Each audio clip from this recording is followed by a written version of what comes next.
All right. What's up, you two? All right.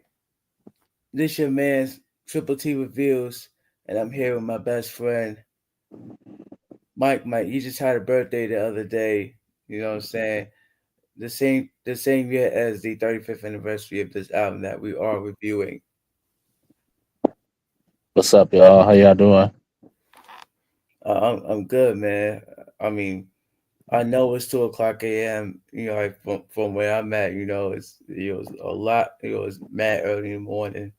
It's probably 11 your time at night. Yeah, it is. Figures, figures. Yeah. All right. So I'm gonna ask this again. How did you get introduced to Ice Cube? I get introduced to Ice Cube. I've known him from um I knew he was a rapper, but like my Yeah. introduction to him was probably Boys in the Hood. I wanna say when he did Boys in the Hood. I'm not gonna hold you. I think as an actor, I think he's kind of underrated in my honest opinion. I mean, he could do comedies, he could do drama. You know what I'm saying? And it showed in Boys in the Hood, which he won the Chicago Association Award for promise. I think it was promising newcomer, if I'm not mistaken. Um, yeah, he was. Yeah, he was most promising newcomer. So he showed potential. You know what I'm saying? I Right. mean, Right. uh, yeah, he's one of the few rappers I think was like successful when it comes to movies and stuff. So, um, yeah, like his acting though, I think has gotten better over the years. I think with like movies like Barbershop and Ride Along. Right. I think he should do more dramas. I think he's great in like dramatic roles and stuff. You know what I'm saying? So, um, yeah. Um, as far as his music goes, I mean, NWA, that's doesn't need an introduction. I think he's one of the greatest, artists of all time. To be real with you, definitely one of the greats. Um, just Right. his like music, his music, like his music is good. You know what I'm saying? Yeah, he's definitely one of the greats, definitely. But I like his music. Don't get me wrong, but I like his act. I like his acting a little bit more now. I appreciate it now. But like back then, like I said, it was. I mean, Boys in the Hoodie was great, but honestly, I think after Post Boys in the Hood, I think his acting was meh. You know what I'm saying? It was alright. It wasn't like I mean, he sounded like he was about to rap his next album when every time he acts. But I think it's like I said, it's gotten better over the years. To be real with you, so yeah, Okay. um, yeah, definitely. All right. All right. All right. For me, Ice Cube doesn't even need no fucking introduction, man. But all I can say is that I got introduced to Ice Cube when I was watching his movie Are We There Yet? I even know that the movie title was actually called Are We There Yet until like later on, like during my years growing up as a kid and shit, and then next thing you know, like I actually got into like '90s movies, like you said, with uh, uh, uh, uh, um, well, I watched the movie after Boys in the Hood came out, which was the Friday franchise. So that was my real first introduction by Ice Cube. I mean to Ice Cube, man. Right. And I don't know, man. I don't know if we should get into more like drama roles or movies. I don't know about that, man. You know what I'm saying? Cause I truly love I love the comedy Ice Cube. You know what I'm saying? Like the comedy version of Ice Cube. You know, and also family like basically Ice Cube was also a family guy, Yeah. not the TV show Family Guy, but he was also but he was a family but see he was a family oriented type of person. You know, like he like basically he has a wife who he met on Friday. So shout out to Yeah. that. Yeah. And then she has her two kids with her ex husband. You know what I'm saying? And now Ice Cube as Nick King's person, the originality, is now they stepdaddy. Yeah. So hey, I love it.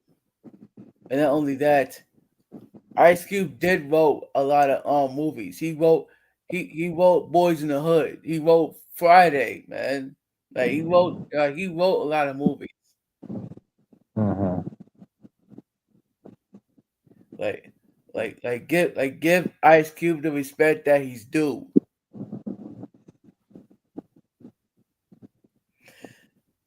But as Right. far as his music goes, man, again, he doesn't really fucking introduction.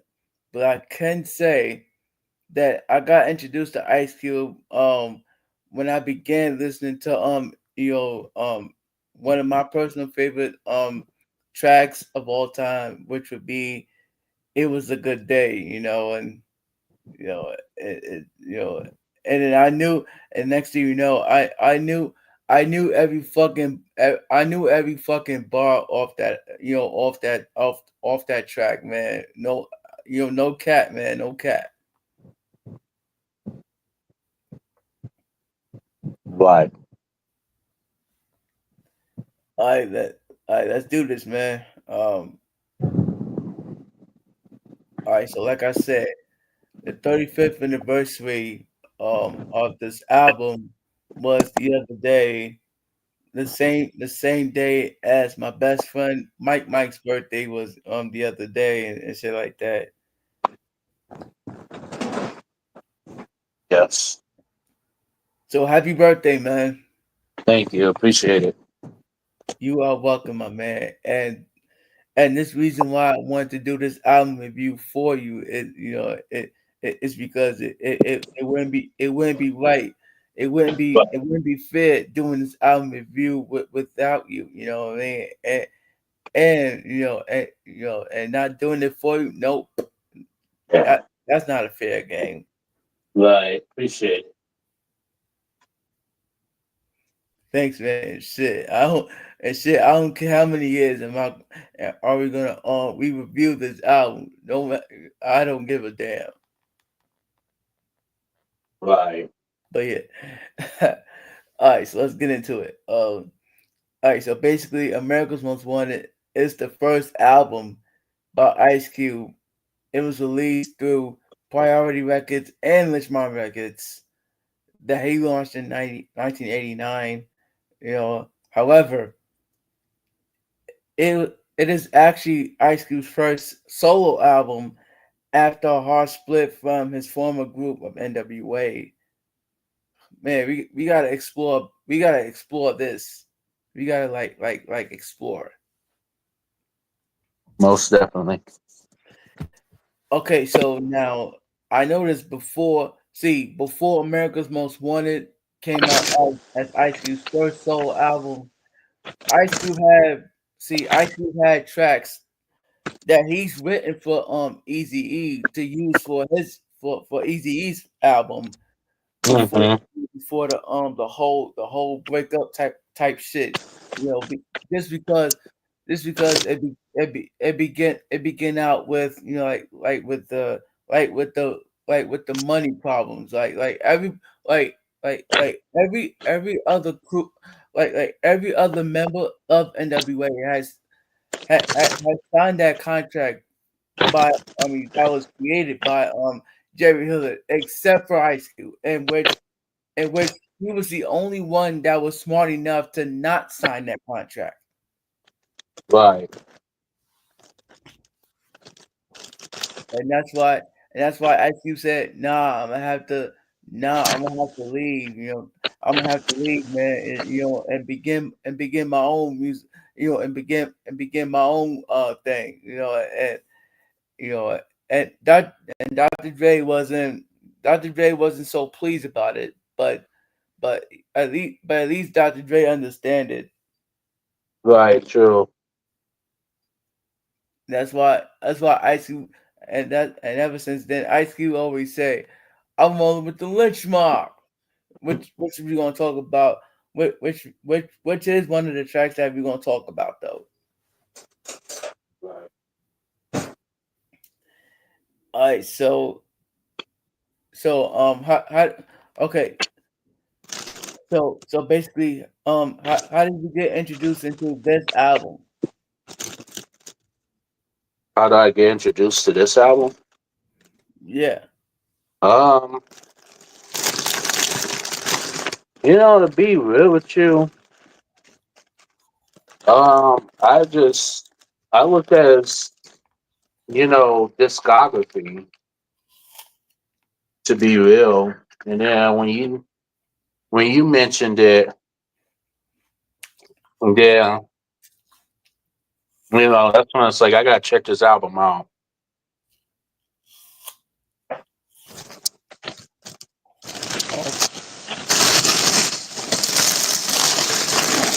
Oh, okay. Yeah.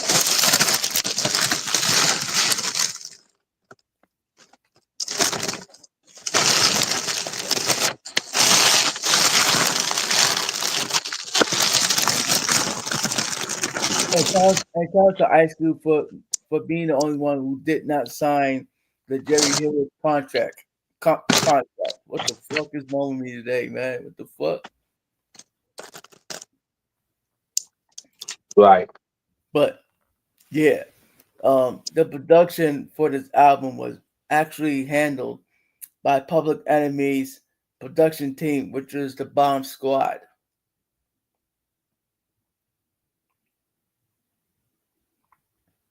Yeah. All right, and so the genre is gangster rap. It was released on May 16th, 1990, not May 18th. Okay, I don't know what the fuck the internet be doing, but they got the date wrong. Hmm.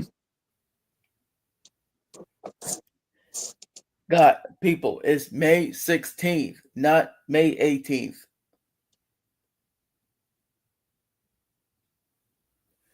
And you said Um, the year was 1990. yeah, the album was released in the year of 1990, Yeah, I could tell. but all I'm saying is that they got the date wrong. Right. That's all I'm saying. Um, the album was actually certified platinum.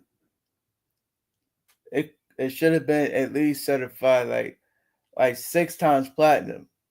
Mm-hmm. And like I said, Exactly. the record label was Priority Records and Lynchmont Records, and the album contains 16 tracks, of course. Then the length of the album is 49 minutes and 36 seconds. Now we're going with the quick facts here. We're gonna talk about is that America's Most Wanted was initially charted without the support of a lead single or a music video, even though America's Most Wanted, the title track, would later receive a blessing alongside a rare music video for Who's the Mac, eventually surfaced. See, yeah, Mm-hmm. again, it don't make sense to me. Why the fuck America's Most Wanted was the first and only single, but no music video until the rare the rare music video for Who's the Mac. Let's substitute it. Like, I don't get it. Right. Oh my gosh, shit. Um, the other fact that I want to talk about here is that despite trying to get Dr. Dre to help Ice Cube on the production side, Ice Cube had actually linked up with Sir Jinx, who happens to be the cousin of Dr. Dre. I don't know. He probably did it just to get back at a NWA. Yeah.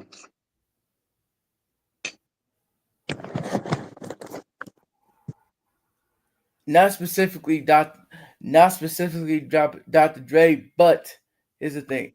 Dr. Dre was also a part of the beef. So hey, listen, listen, shout out to Ice Cube for that.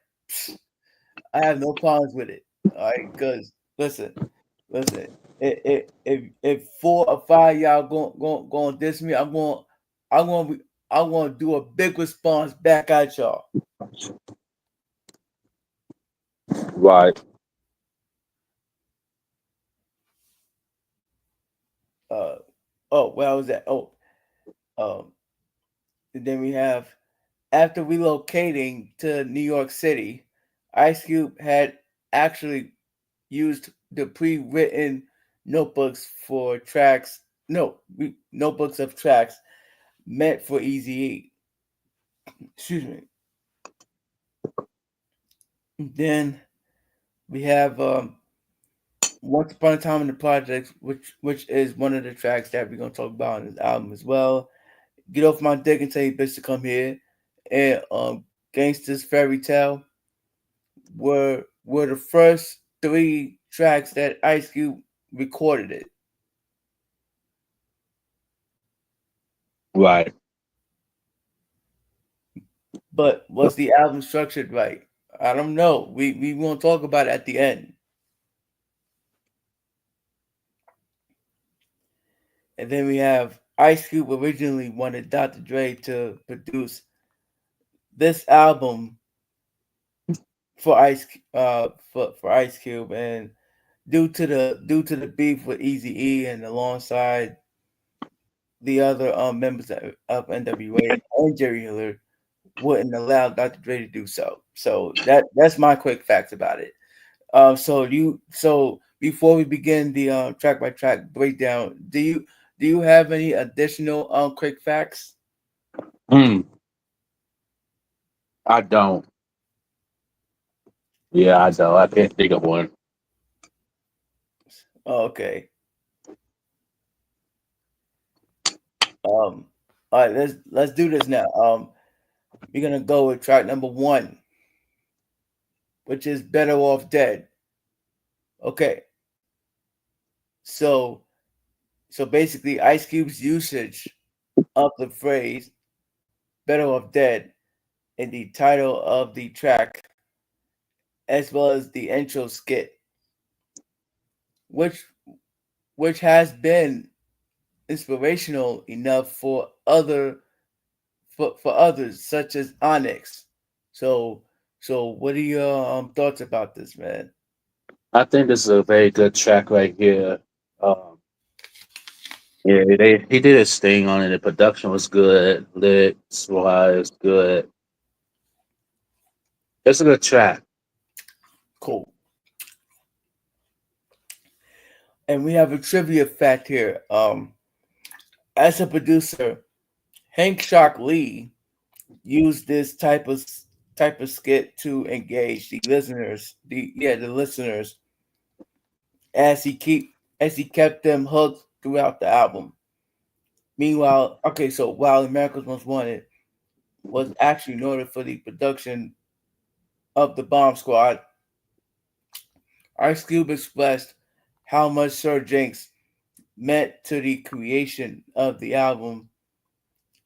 Sir Jinx helped put together so much stuff on the record, including the skits like "Better Off Dead." So what do you think about what do you think about what do you think about the the Onyx usage of their own version of Better Off Dead. What do I think about it? Yeah, cause see they use it, cause see they use the same usage as Ice Cube was using on this album for their for their for their for like their albums and music. See, I need to listen to Onyx's version. I need to listen to that.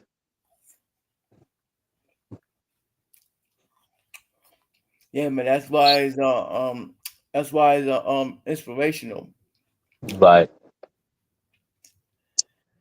I we don't have any thing else to say about Better Off Dead. Let's go to track number 2, which is The Nigga You Love to Hate. Now see, I don't know. There are some rumors that The Nigga You Love to Hate was actually a diss track to NWA. Like a early like let's say like an early diss track to NWA. But and I don't know. I don't know if it's true or not. Right. But I know this was before No Vaseline. Yeah, I think I think part of me thinks he quietly dissed them quietly. Yeah. Yeah, like I said, man, I don't know if it is. But Right. he never mentioned their name though. That's what he said in the movie. True. He said, he said, I've never said nothing about them niggas on American movie. Now he said this. All right. And he had something and he had something big for them. Right. Let's talk about it. Yeah, so again, we're gonna go with all right. Let's do some of the lyrics here. All right, so Ice Cube goes, verse 1. I heard payback's a motherfucking nigga. Woo! Yo, ill line right there. That's why I'm sick of getting treated like a goddamn stepchild. I know that's right, Ice Cube, man. I know that's Yeah. right. Like you ain't like you nobody's stepchild, all right? You nobody's stepchild. Right. Fuck a punk cause I ain't him. You gotta deal with the 9 double M. The day is coming that you all hate, which is Monday. I think he's talking about, which is Monday. I don't know. Just just think if niggas decide to retaliate, then try to keep me from running up. I never tell you to get down. It's all about coming up. So what they do, go and ban the AK, which is the gun. My shit wasn't registered any fucking way. So you better duck away, run and hide out. When I'm rolling real slow and the lights out. Cause I'm about to fuck up the program, shooting out the window of a drop top, Broham. Right. When I'm shooting, let's see who dropped. The police, the media, and suckers that went pop. Oh yeah, that's later on down the line. Um, and motherfuckers that say they too black. Right. Put them overseas. They be begging to come back and say we promote gangs and drugs. You want to sweep a nigga like me under the rug, kicking shit called sweet, called street knowledge. Why more niggas in the pen in college? Like I said, If y'all have not seen Coach Carter movie, go watch it right now. Please go watch it.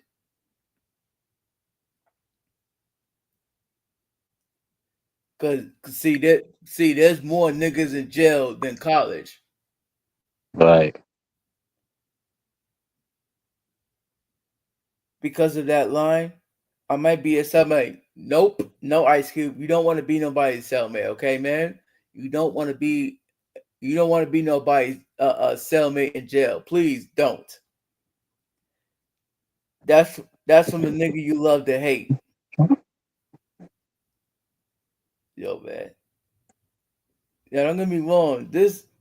I love this track, man. I love it, and this is probably like one of my personal favorite tracks on this album, man. But still, Ice Cube, you don't need to be nobody's cellmate, and you don't need to be nobody's stepchild either. That's all I'm saying.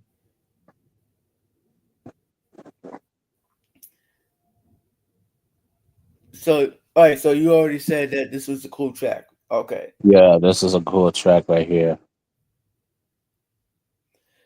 Okay. If we don't have nothing else to say about the nigga you love to hate, let's go into track number 3, which is America's Most Wanted, the title track.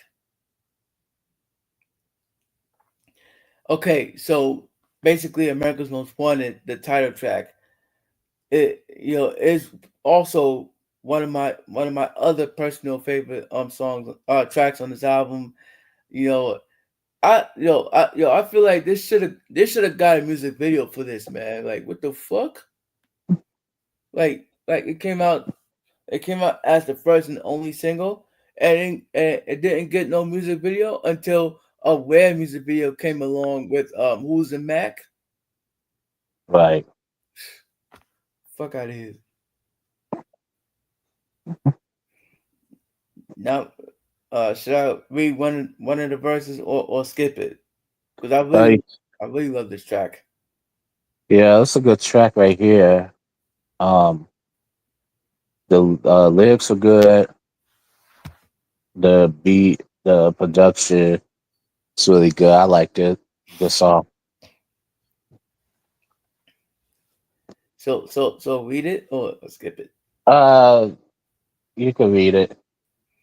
Verse 1, Ice Cube goes, Ice Cube with the lynch mob. I got it going on. A nigga that's living in the city of a criminal zone. One time can't keep the law and order. Oh my, yo, that's a TV show that he referenced. Go watch Law and Order right now if y'all haven't seen it.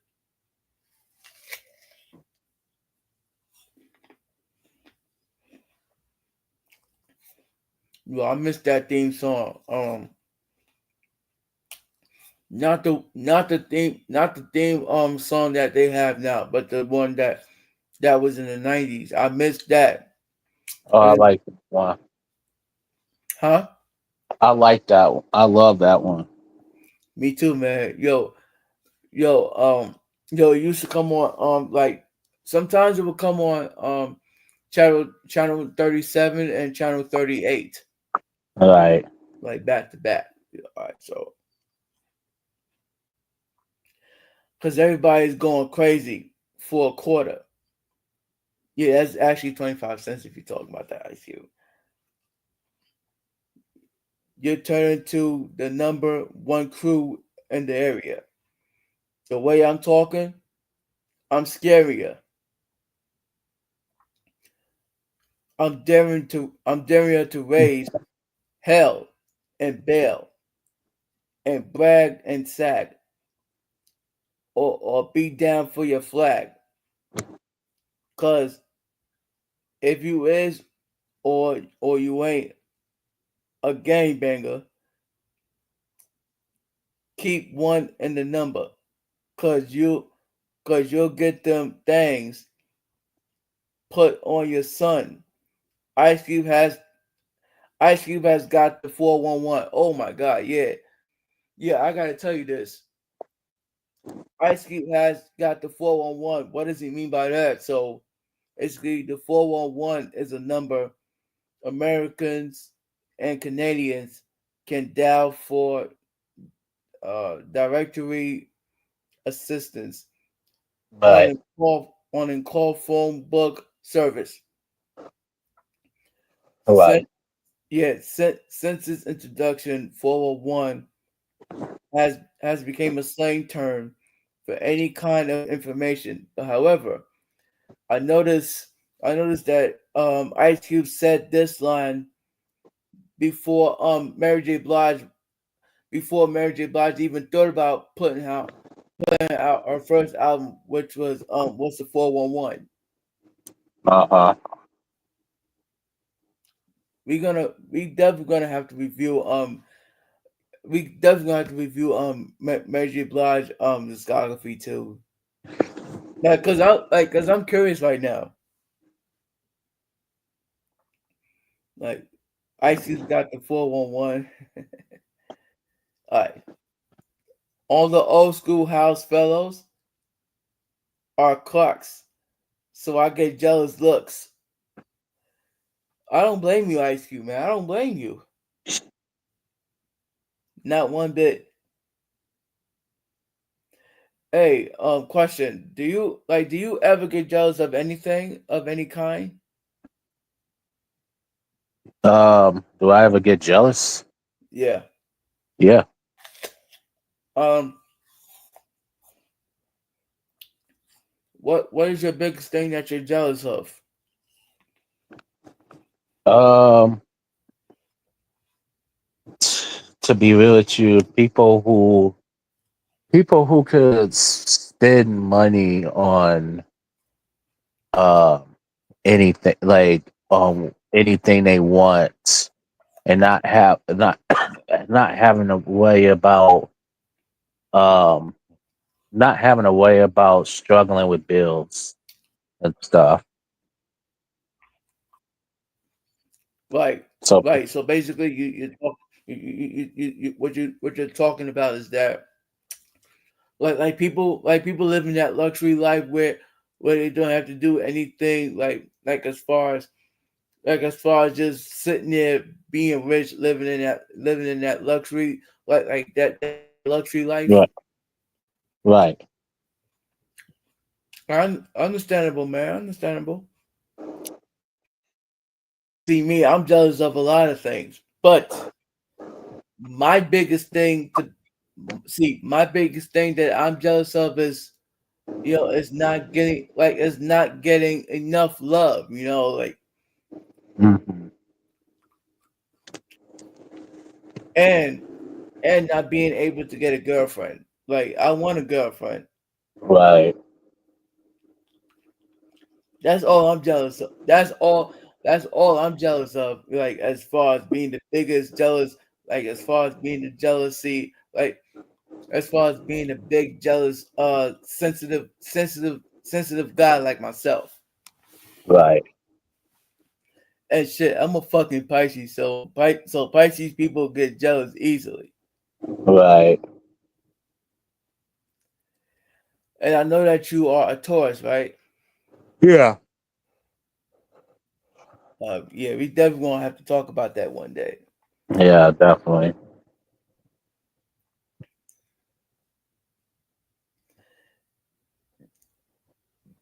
They keep thinking, did my head grow?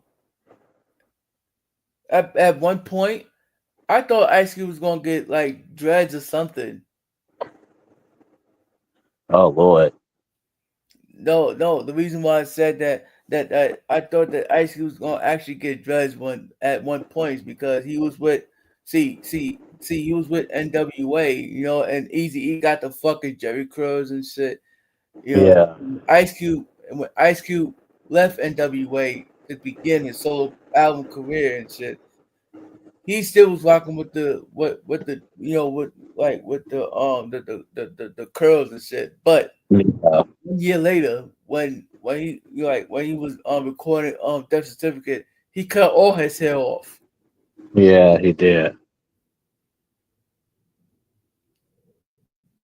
Like as far as as far as his hair, basically he wanted his hairstyle for pre Friday, like for the pre Friday movie. Right. And of course, next Friday. Yeah. So, but anyway, so he said, will the boys in the hood have to beat down Ice Cube? Nope. I don't know. Listen, nobody can beat Ice Cube. Please don't even mention it, Ice Cube. Don't even mention it. Right. Hell no. Yeah, he did say hell no. I'll, I'll static, son. You'll see it's okay. I keep my nine anyway. For the day, for the day one of my homies want to squab, I'm still rolling with the lynch mob. Oh my gosh. Right. Yo. So what do you think about this verse one, man? It's good. Best one's good. Cool. Alright, so I have a fact here that says Ice Cube was saying that the following about the creation of the track where he says that he stole that track from Public Enemy's extended family member, son of Bazrock.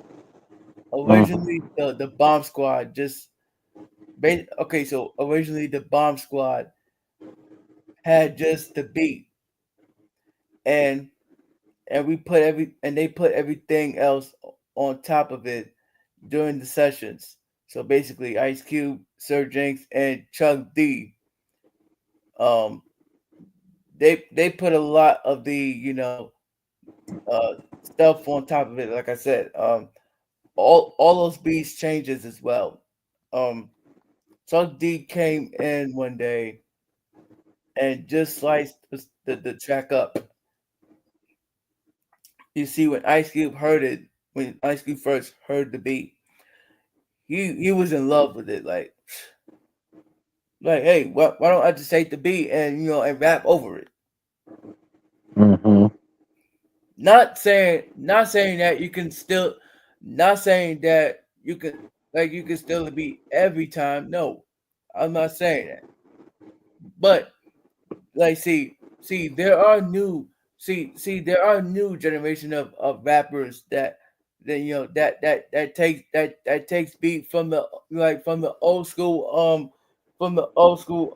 artists that came out before them. Right.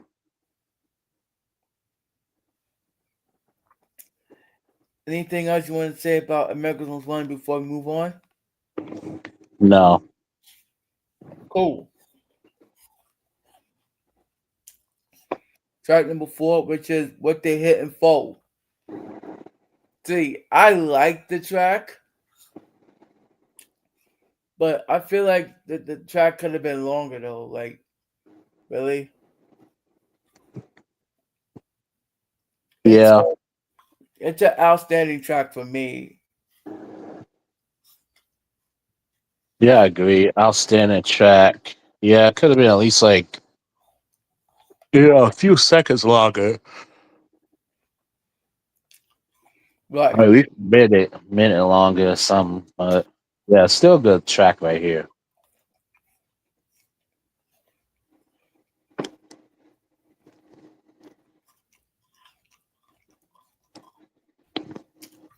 Um,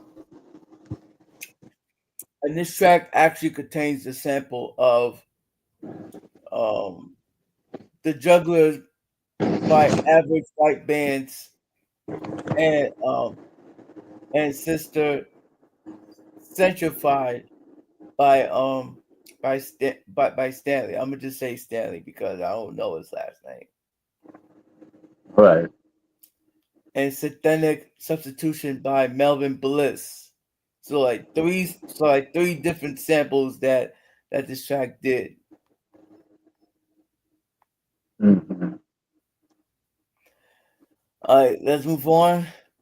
Track number 5, which is "You Can't Fade Me" slash JD's Gaffling. Man, yo, this is one of my personal favorite tracks on this album, man. Don't lie, don't lie. And and I love the way Ice Cube came in after the what the hit and fold talking about drop an old school beat and shit like that. You like that quick transition. That's what I love. See, that's what I loved about music back in the days, man. Like like you do that quick transition, like you see like you see where Busta Rhymes got it from. Right.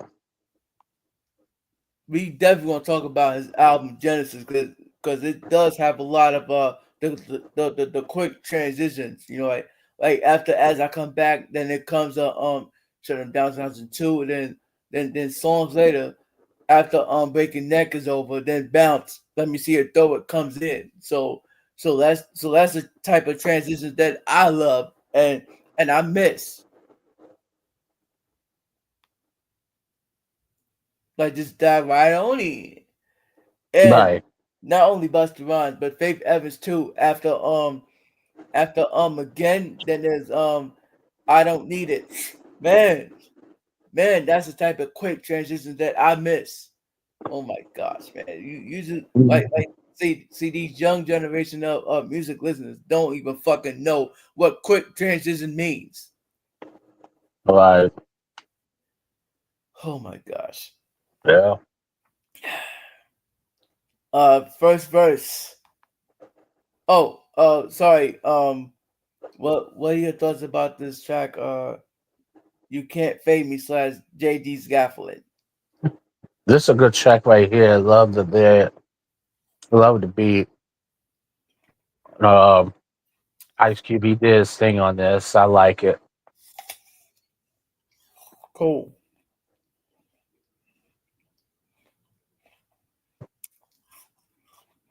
Oh shit, I actually got 3 verses. But I'm gonna go with verse 1 anyway, cause verse 1 is my favorite verse here, where Ice Cube goes. Now the taste of alcohol. Oh my god, no. All right, kids, if you're watching this review, please do not drink alcohol at all. All right, I don't care if it's legal in a lot of fucking places.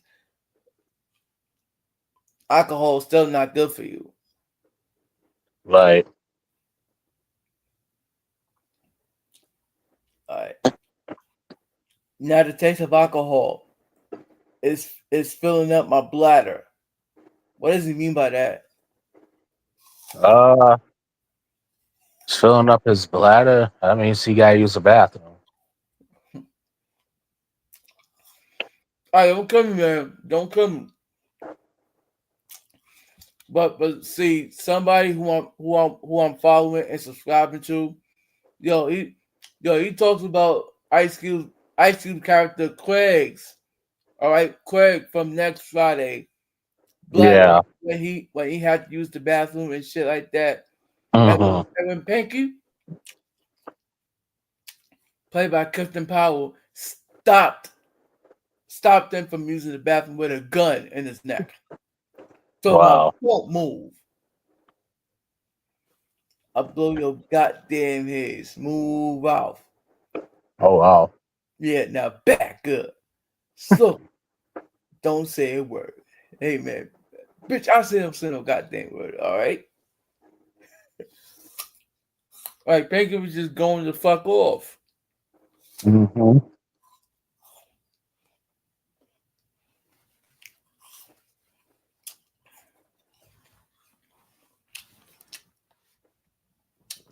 What's the date and time? It don't matter. Had a pocket full of phone numbers. Yo, that is my favorite line right there. Like, what the fuck? Right. I was trying to sort. To make a long story short, ran into this girl named Carla. Oh, we gotta talk about Carla from next Friday too. Like, seriously. Right. Oh my gosh. Knew her from the back seat of my homies and Paula. She said, "What's up?" "Yeah, what's the deal?" Check the hairdo. Of course. It ain't real. Means that it's um then I looked down. She was fat in the front. No, come on, Ice Cube. Don't be okay. Okay. This is something that I want to address here. It doesn't matter. It doesn't matter what a body type somebody is. Don't ever. I'm gonna say don't ever call them. Don't ever call them fat. Okay. Do not ever call them fat. Like basically, we don't know what's going on in that person's life. Like like we don't know if the person has sugar diabetes or anything like that. Right. Like for example, uh yeah, it was Moesha's friends, including Moesha, was clowning Kim's body shape, a form of weight, meaning that all of them was clowning all of them was fat body shaming Kim. Like what the fuck? Uh huh. And this is something that we have to address again. Yeah. Right.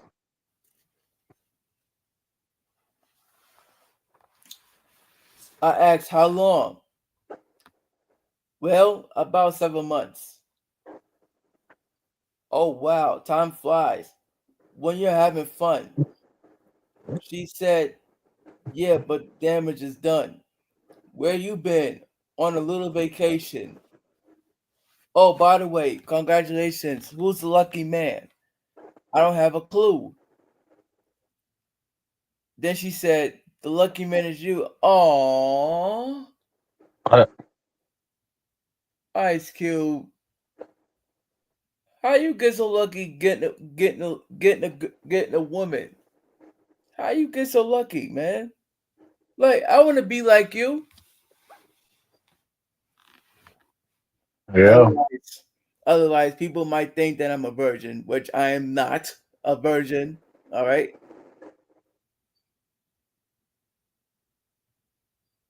Um, I got my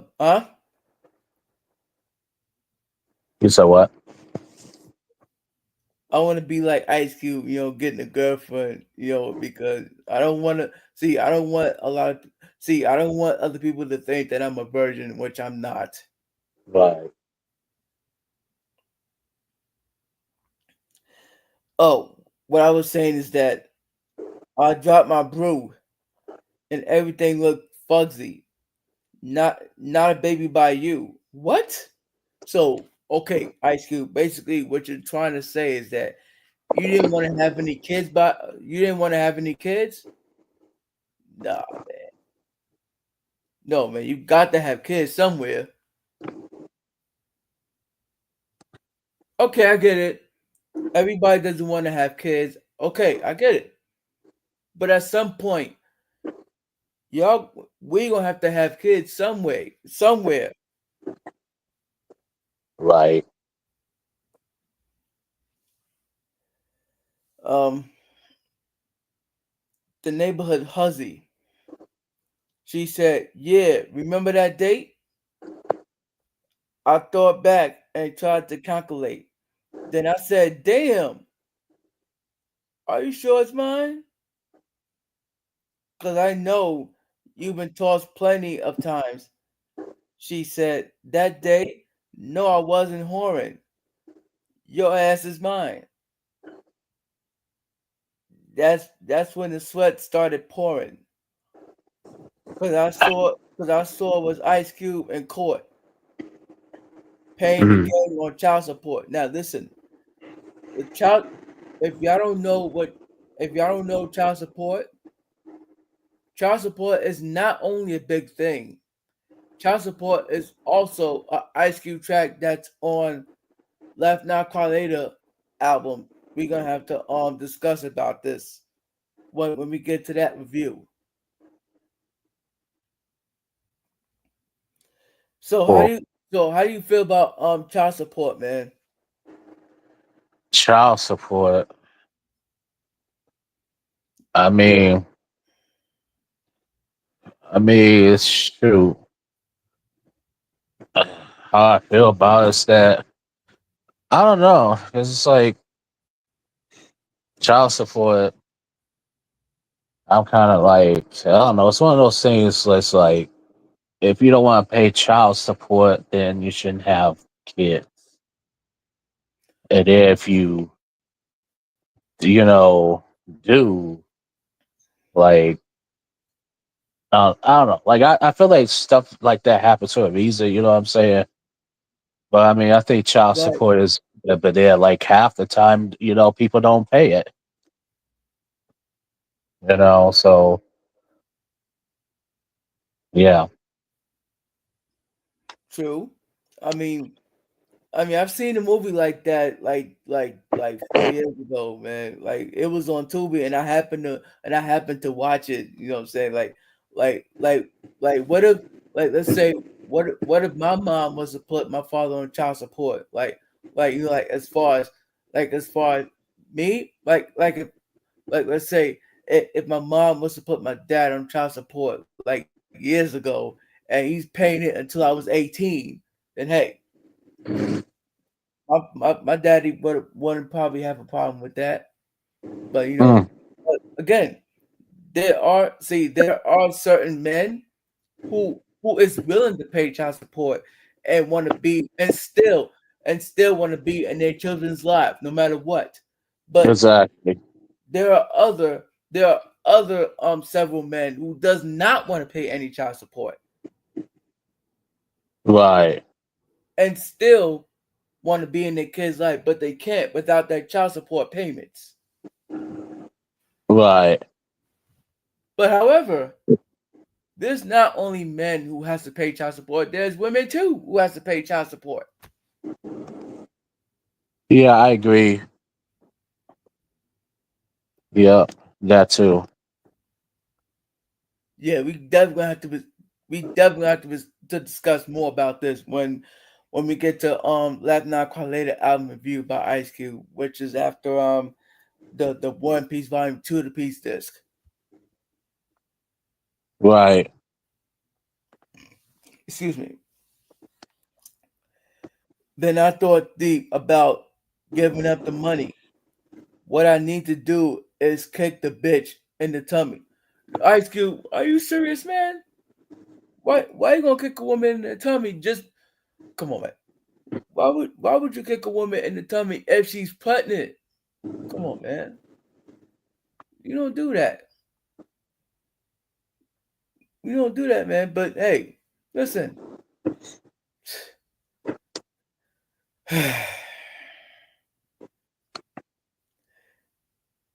Nah, cause then I really get faded.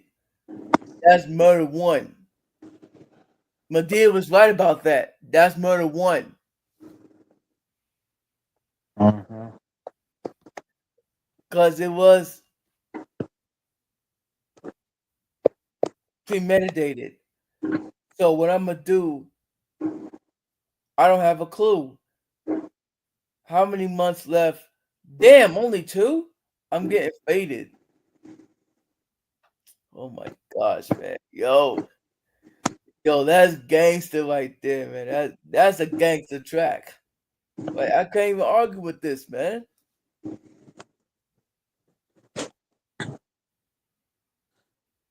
right.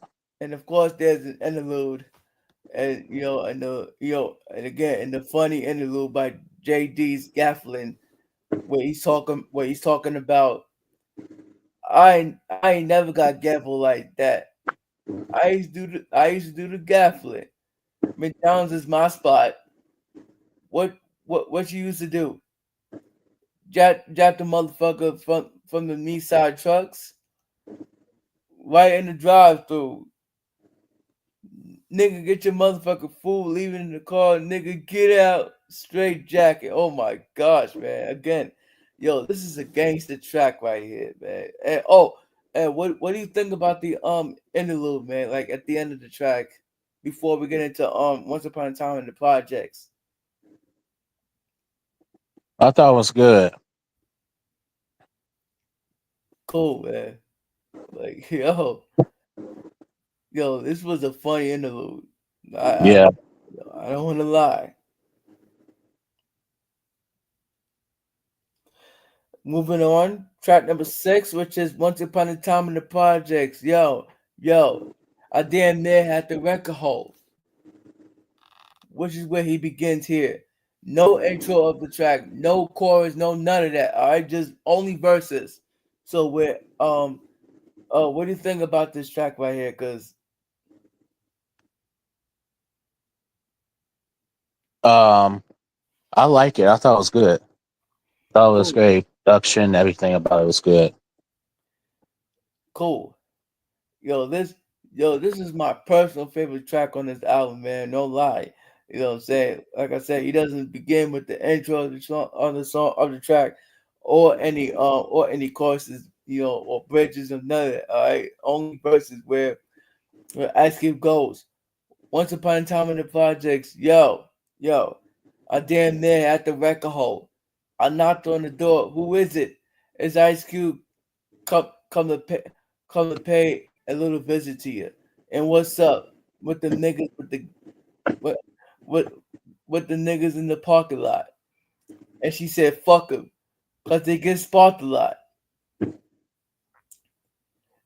Sat on the couch, but it wasn't stable. See, again, when I heard this track, man, I actually thought that Ice Cube said, "I sat on the couch, but it wasn't on, but it wasn't for sale." Like seriously.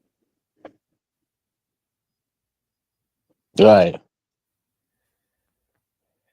And then I put my Nikes on the coffee table. Yeah, that's gangster right there. Actually, that's gangster. Her Yeah. brother, huh? Yeah. Her brother came in. He's in the gang banger. He's in the gang banging. Cause he walked up and said, "What's that you claiming? I don't bang. I write the good rhymes." Like, what Right. the fuck? Yo, Right. tell me who was playing. Tell me who was playing Ice.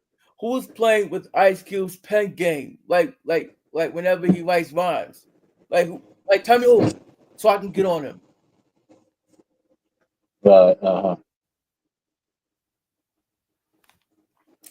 We gonna get into that for real, cause I don't know who's playing with Ice Cube's I don't know who's playing Ice Cube's pen game right now. I don't know. I don't know who, but they better not be playing with Ice Cube's pen game, cause I'm gonna get on them if they do.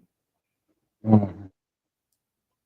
The whole scenery remind me of Good Times. Like I said, go and check out Good Times if y'all have not seen it or watched it. All right, Good Times was a Good Times is a good sitcom. Go watch it. It came out before 227, Family Matters, The Fresh Prince of Bel Air, um, A Different World, Martin, even Moe. I'll put it in there because you know what I'm saying, and the Bernie Mac show, My Wife and Kids, all of that shit, man. Right.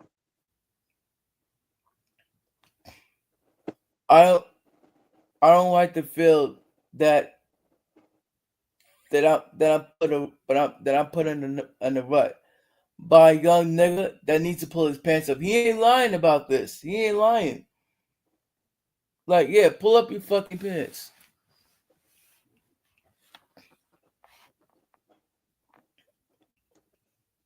I don't know.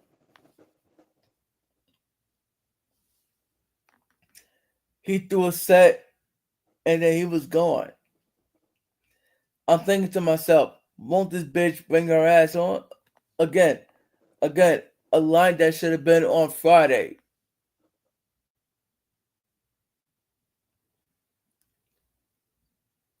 Her mother came in with the joint in her mouth and fired up the cess. It was cess, no doubt. She said, please excuse my house."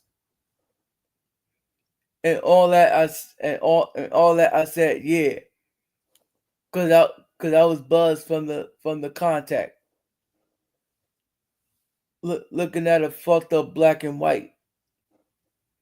Her mom's bitching, cause cause cause the county cause the county check wasn't right. She had another brother that was 3 years old. What? Had another brother at 3 years old? What? Right. Please tell me, what is he referring to? I have no idea. Okay. And had a bad case of runny nose. He asked me who I was. Then I had to pause. It smelled like he took a shit. And his little jaws, I saw a sister who really needs to ass kicked. True. And only 13 and already pregnant. Okay, so this track actually referenced Brenda's Got a Baby by Tupac that came out like 1 year later. Like, Thank you, Ice Cube, for bringing it up. Thank you, Ice Cube. Now you make me want to review Tupac's now.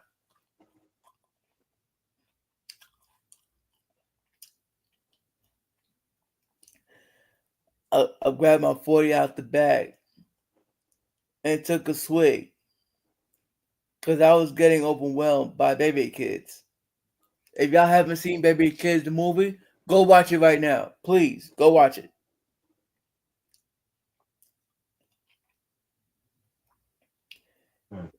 They was running and yelling and playing and cussing and telling. Wordplay, man. Wordplay in it. And look at this young punk balling. No, sorry. And look at this young punk belling. I heard a knock on the door without the password. This is a Martin reference right here. mm-hmm. And her mom's got the 12 gauge Mossberg. The nigga said, "Yo, what's for sale? Yo, what's for sale, man?" And the bitch came out with a bag of yayo. All right, a reference of Tony Yayo that came out with Gene later during the early 2000s and shit. But She made the drop. It got the $20 from a smoked out fool with ring around the collar. The the girl I was waiting for came out. I said, "Bitch, I didn't know this was a crack house." I got my coat and suddenly stopped the police. Don't don't move. Freeze, freeze, I'll kill you. The cop busted in and had a Mac 10 pointed at my dome. And I said to myself, once again, it's on. He threw me on the carpet and wasn't cutting no slack. Jumped on my head and put his knee in my back. First he tried to slap me up, wrap me up, rough me up. Again, wordplay, man. but They couldn't they couldn't do it, so they cuffed me up. I said, "Fuck, how much abuse can a nigga take?" Hey, yo, officer, You're making a big mistake. Since I had on a shirt that said I was dope, he thought I was selling bass and couldn't hear my case. He Right. said, "Get out my face," and must have had a grudge. Reply, tell that bullshit to the judge. Okay, how dare the cop? Yeah. The girl the girl I was with wasn't saying nothing. I say, "Hey yo, bitch, you better tell him something." She started dragging, and all of a sudden, we all got tossed in the paddy wagon. Now I beat the rap, but that ain't the point. I had a warrant, so I spent 2 weeks in the joint. Ice Cube, come on, man. I told you you didn't want to. I told you not to be nobody's cellmate or be in jail, man. Come on, man.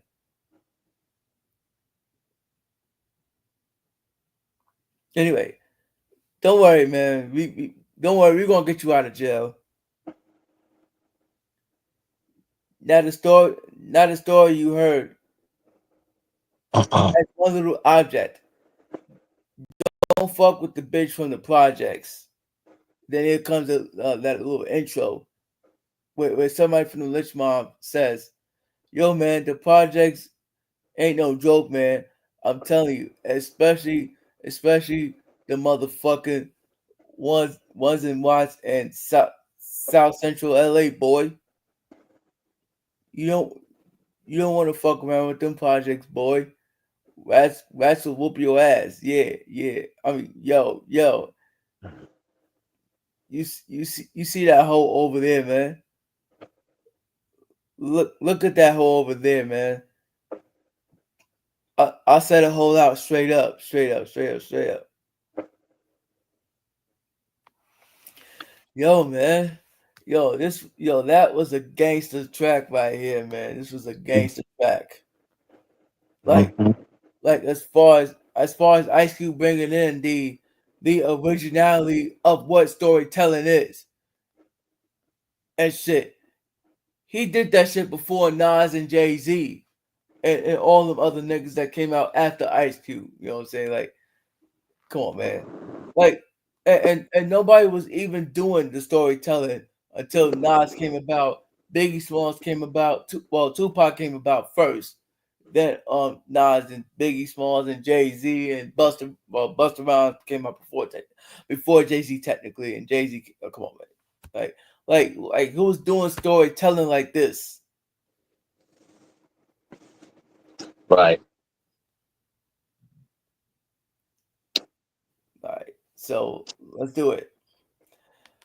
This track actually contains a sample of Shelby Dupe and Cop Him by Betty Davis.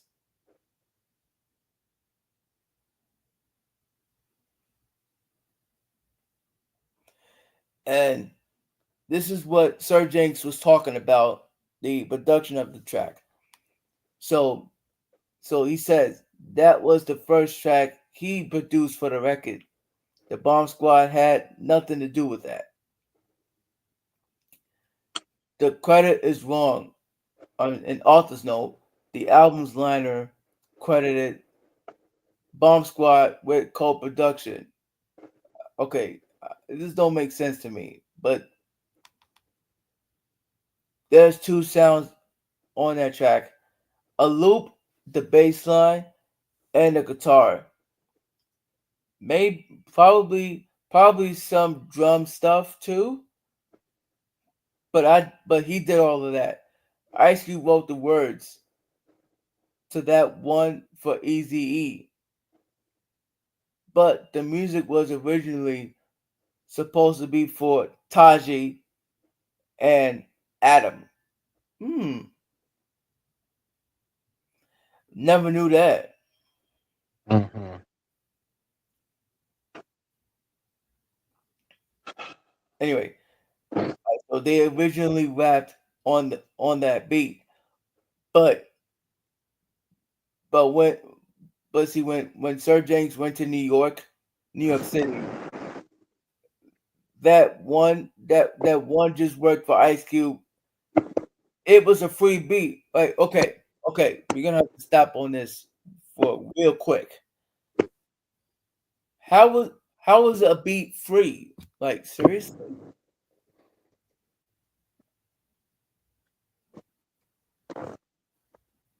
Right. Beats, you see, beats are not free. Beats you have to pay for, especially if you want to sample somebody else's track. Mm.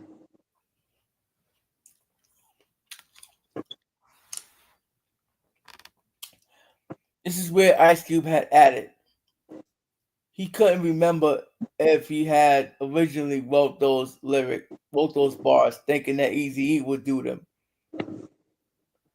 Sir James looped the music for that one. He had the beat, and and they did that one day when the Bomb Squad was tired. They just jumped in there and did it when it came to storytelling. So basically, Ice Cube liked it. Schoolie D and just Ice Cube used to tell a lot of stories. Storytelling is always the most clever form of rapping. That's right, Ice Cube. That's right. You teach you teach the ones that came after you and a lot after you. Come on, man. You a genius at storytelling, man. What the fuck? It's rap at its finest. Telling an interesting story. Heavy D, Too Short, all those guys inspired Ice Cube. It was, I mean, was any of the stuff in that track true? Well, there, there's always true experiences mixed in there, man. But nothing Ice Cube is gonna self snitch about or tell about, and then you laughs at it. Wow. Anything else you want to say before we move on to track number No. 7, which is yeah, No. okay, Mm-mm. okay. Now let's move on to track number 7, which is turn off the radio. Yo, I automatically have a problem with this. What in the fuck are these white kids doing on this album, man? Right.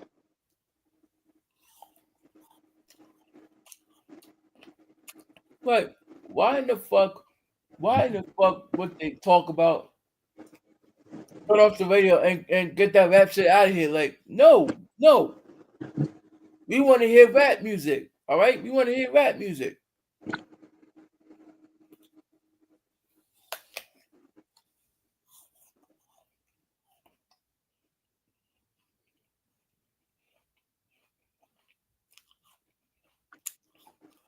But I do love the way that Ice came in with the intro of the track where he says, "A message to the Oreo cookie. No matter how much you want to switch, here's what the thing about you." And then they talk about you gold teeth, gold chain wearing fried chicken and biscuit eating monkey ate baboon,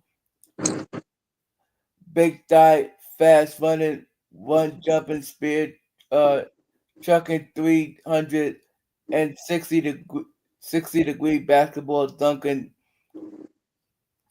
Tisson Spade, Mulligan, go the fuck back to Africa. Go the fuck back to Africa. Go the fuck back to Africa. Think about it. It's fucking. eh, Think about it. Fucking like what the fuck? What the fuck are they to clown Ice Cube? Right.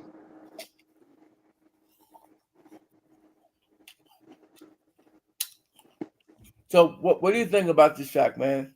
Because this track is gonna make me angry. Uh, I thought it was good. Oh really? Yeah, I thought it was good. It's good, good track. Nevertheless, despite what you mentioned, but it's pretty good. Yeah, man. I already have a problem with this track because, hey, who the fuck are they to be, like, to be banning rap music, especially when it comes to Ice Cube? Come on, man. Like, like they already try to do that. Like they already like the media has already tried to do that with Tupac. All right, Look, Tupac still put out more music, and even more, even way more music when he was like posthumous, deceased. right. So the media can't say nothing about that now. I agree.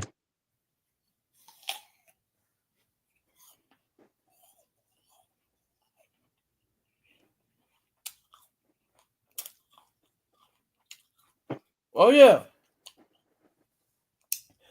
Ice Cube did provided the background information on the track. So basically, what he said is that he was just fed up. The reason why he was fed up because they wasn't getting no love on the radio. True, it ain't like how it is now. And okay, they wasn't playing no kinds of records with no kinds of gangster nothing. Right. It wasn't until the Chronic that the mainstream media decided to jump on the bandwagon. Seriously? Okay, so what y'all trying to tell me is that when it came to the Chronic album by Dr. Dre, by the way, that was an excellent, amazing album. We're gonna review that as well. But y'all didn't want to play none of Ice Cube records? Like seriously? Mm.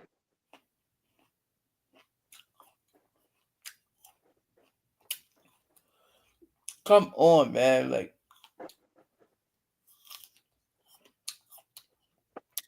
shit is not fair.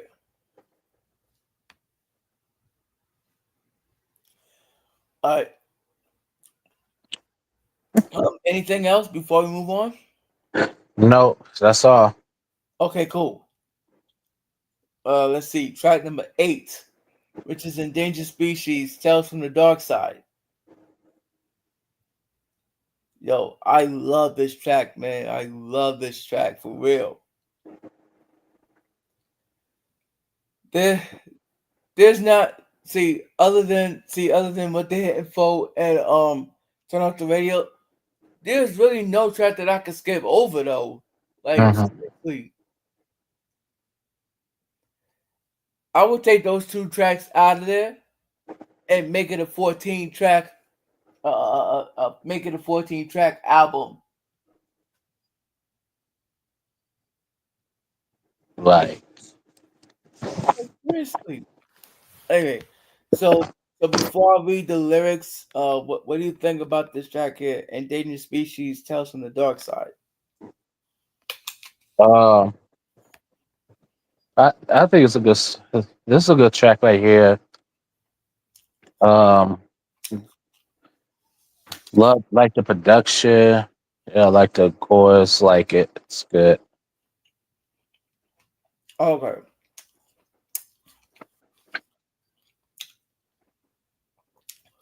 And do you know who's featured on this track? I do not. Uh, it's actually featuring Chuck D. Oh wow.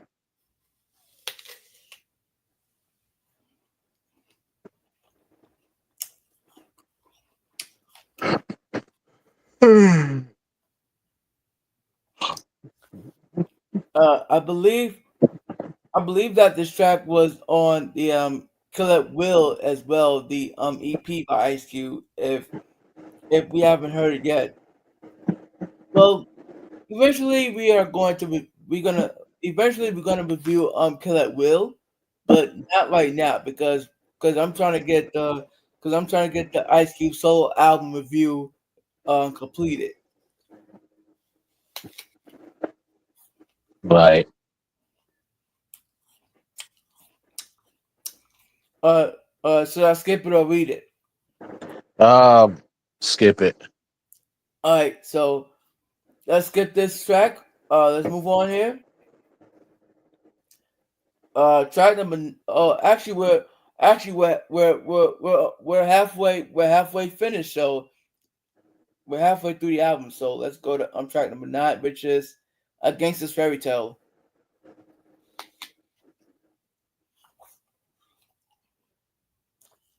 Another storytelling track right here, man.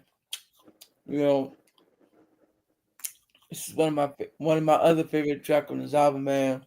Like, there's nothing more for me to say other than phenomenal track, man. What do you think of it, man? Very phenomenal track right here. Uh, love the production. Lyrics are good. Very phenomenal. Like it. Cool.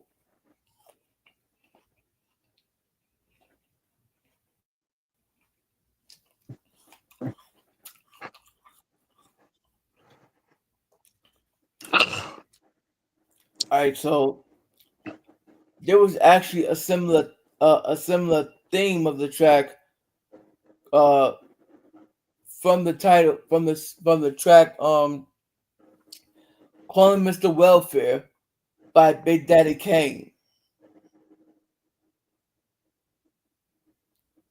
Mm. And yes, if you are wondering, Ice Cube has a sequel to this track called Against the Fairy Tale 2, which is on his third album, which is The Predator. We are going to review that very soon. Very soon Right. on this channel. I know we did it on Mania's channel, but we did the double album review type of thing, with Man Down and The Predator. No, we're gonna re-review The Predator on this channel right here. Cool. You know, like as a single album review. Mm-hmm.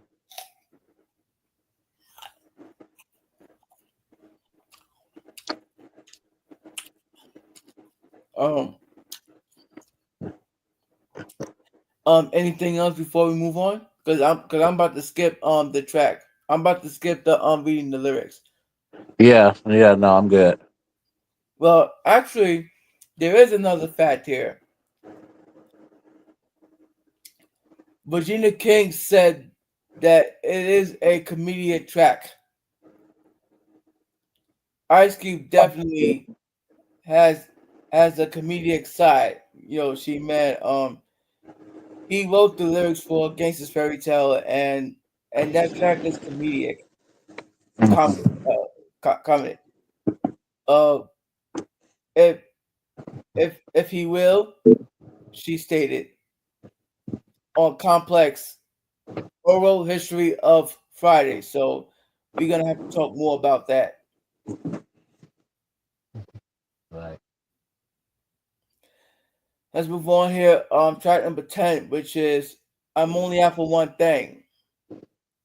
It's kind of It's kind of like it's.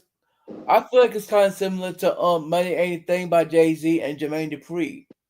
But this was before "Money Ain't a Thing." So hey, I ain't mad at that. Right. And this and do you know and do you know who's featured on this track too? Cool. It's actually featuring Flavor Flav. Mm. So what do you think about it, man? Uh, pretty good. This is a pretty good track right here. Um, I liked they did that thing off this album. Not album, but track. I like it. I thought it was enjoyable. Okay.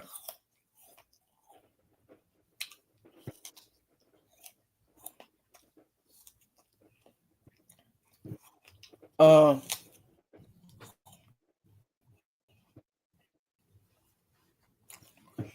on the outro, I love the way that Flavor Flav, you know, he like gave a shout out to Ice Cube where you talk about this is for my boy Ice Cube and all that shit, man. And and Spliff Star stole that from Flavor Flav. Like when remember when Flavor Flav gave a shout out to Busta Rhymes on his own album? Right. Alright. Anything else before we move on? Nope, that's it. Alright, cool. Alright, move on. Track number 11, which is Get Off My Dick and Tell You Bitch to Come Here. Yo, that's an ill fucking track right here. That's an ill track. Right. But you know what? This track could have been longer though. Like I feel like this track was the shortest popular track on this album, man. Like what's up? Like what's up with the short amount of minutes and shit? Ice Cube, man. Right.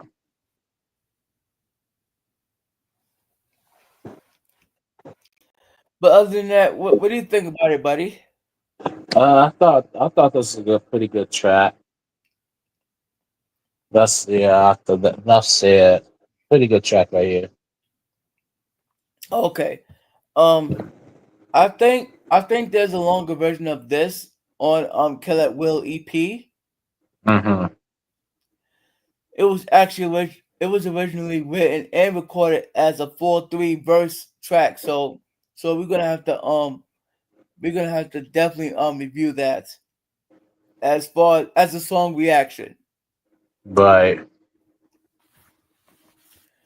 And by the way, I prefer listen, which version of Get Off My Dick and Take Pictures to Come Here would you take over the other one, the this shorter version or the full 3 verse track that's on the Kill at Will EP.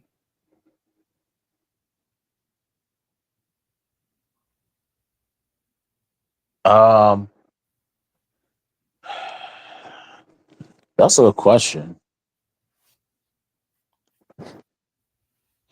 That's wow. I'm gonna have to think about that. Um. I don't know. Yeah, it should have been a little bit. It should have been a little bit longer. I have to agree with that. Right.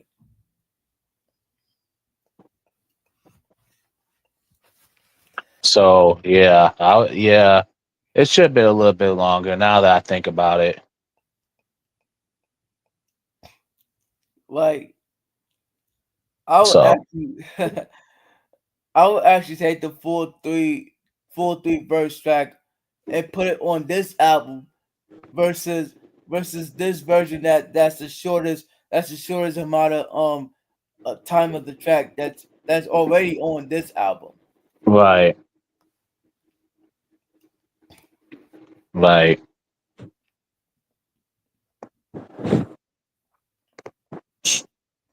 Anything else before we move on? Nope, that's it. Okay. All right, let's move on. Track number 12, which is the drive by. This is another skit that I love, man. This was like a pre Friday movie scene. Like you remember where I Smokey and Craig said drive by, and then and they stand behind the fucking tree, in front of Craig's house and shit, and Right.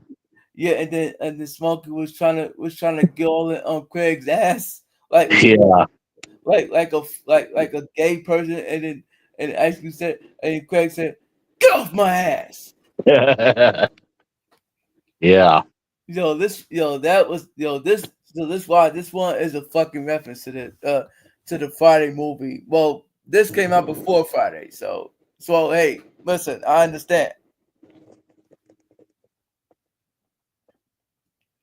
Any thoughts about this, man? Um, yeah, this is good. I enjoy this track right here. Um, yeah, this is good.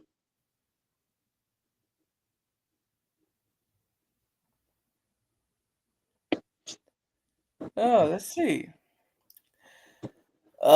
Sir Jenks provided some background information about this track of a skit where he says each of those in between skits things was supposed to be a part of the album story about why Ice Cubes was America's Most Wanted, but the concept got got too time consuming. Okay, what does he mean by that? Like, it don't make sense to me. But the concept was too time consuming.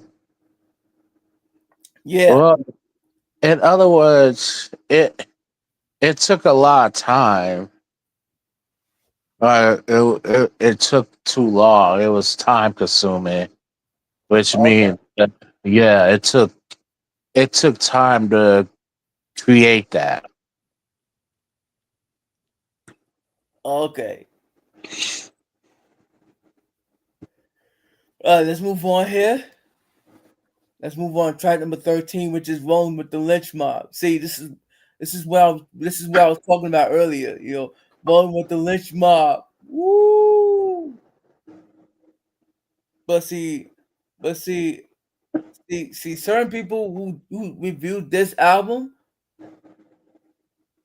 or rather wrote their own review of this album, saying that they didn't think that the Lynch Mob was featured on this track here, even though the track even though that the title of the track says "Rolling with the Lynch Mob." Like, of course, that's the name of the track. Okay, so we so like, no arguments about that.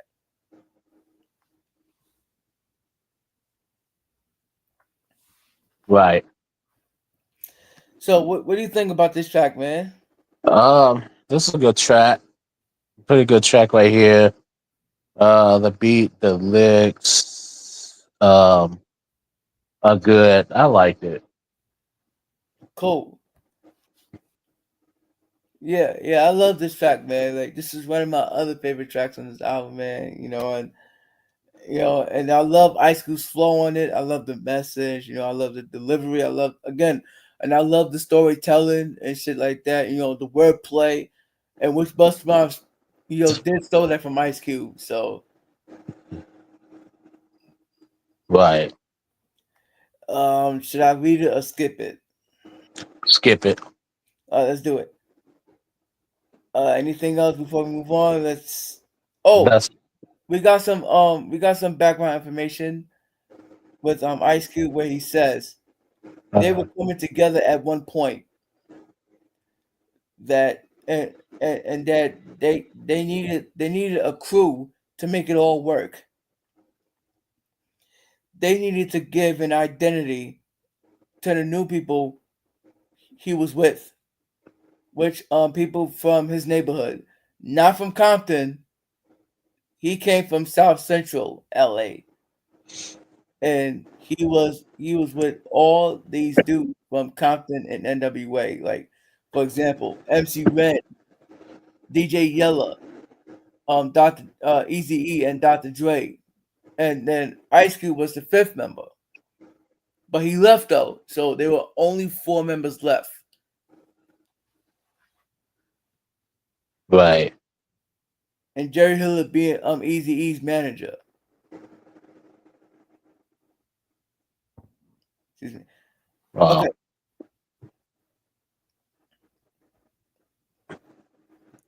so this was a chance to put him to put together his own clique of people. He hung out. He hung out. He hung around with T Bone, JD, Shorty, T Bone came to New York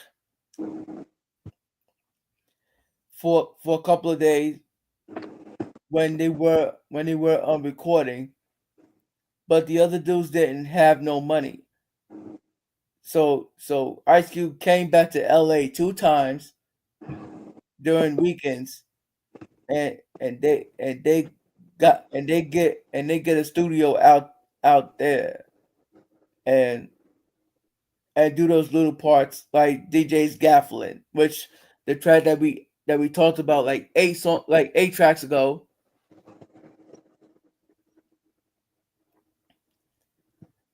Then they got back to New York City and and just put it put it into the tracks, which also Sir Jenks had added.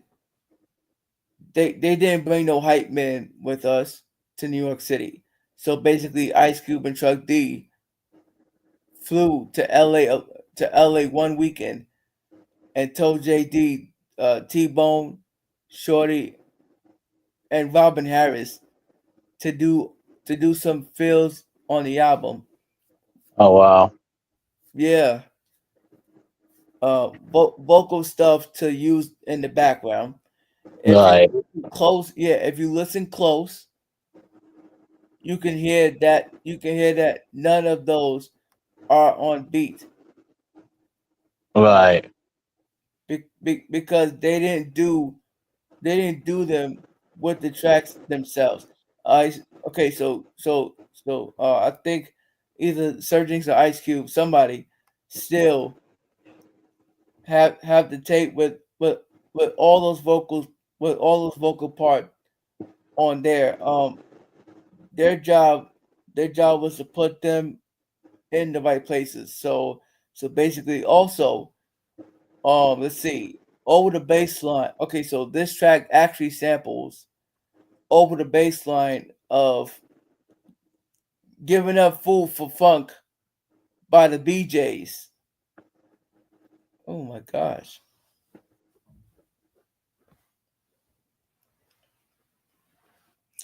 And you know that Lynch Mom has had albums out as well. So we might want to check out their stuff. right.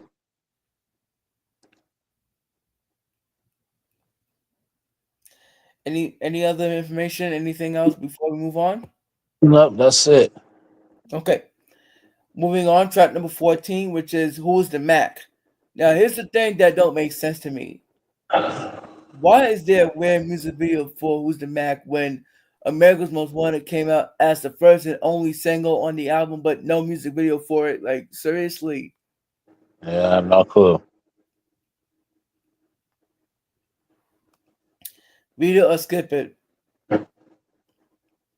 Skip it. Okay. Let's see. Wait, so hold up. Wait a minute. So Ice Cube had 2 singles on the album? Right, I'm so confused, man. I'm so confused.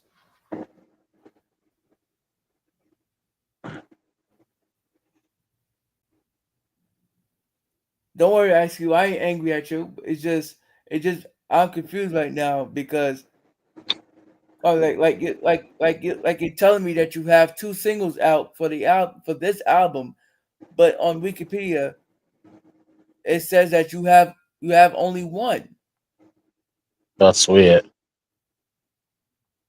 Yeah, Wikipedia got to fix their fucking information.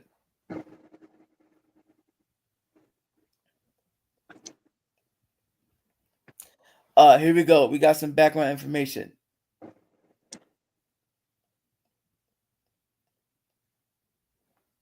Um, Ice Cube actually provided.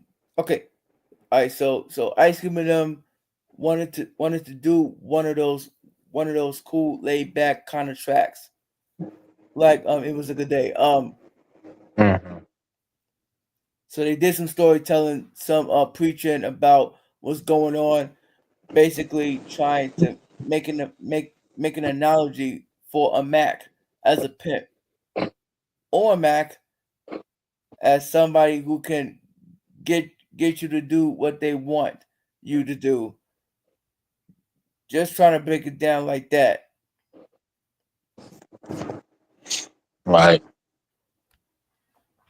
And Sir Jenks had added when when he first got to New York City, that was one of those tracks he ended up doing that was really one of the Bomb Squad song one of the Bomb Squad's tracks. I mean, um, but the other guys would get sleepy and leave. I don't know why though. That's crazy. Him and Eric. I hope he's not talking about Eric, right? Which is Easy. I hope he's not talking about him. Right. Anyway, I ought to say, they're techies. He was excited. He was he was young, there there was a 24 track in front of him. Um, that was the second single of the album. Serious? What? Like I said, I'm so confused here. Like, do this album have two singles or one? Right. Confusing.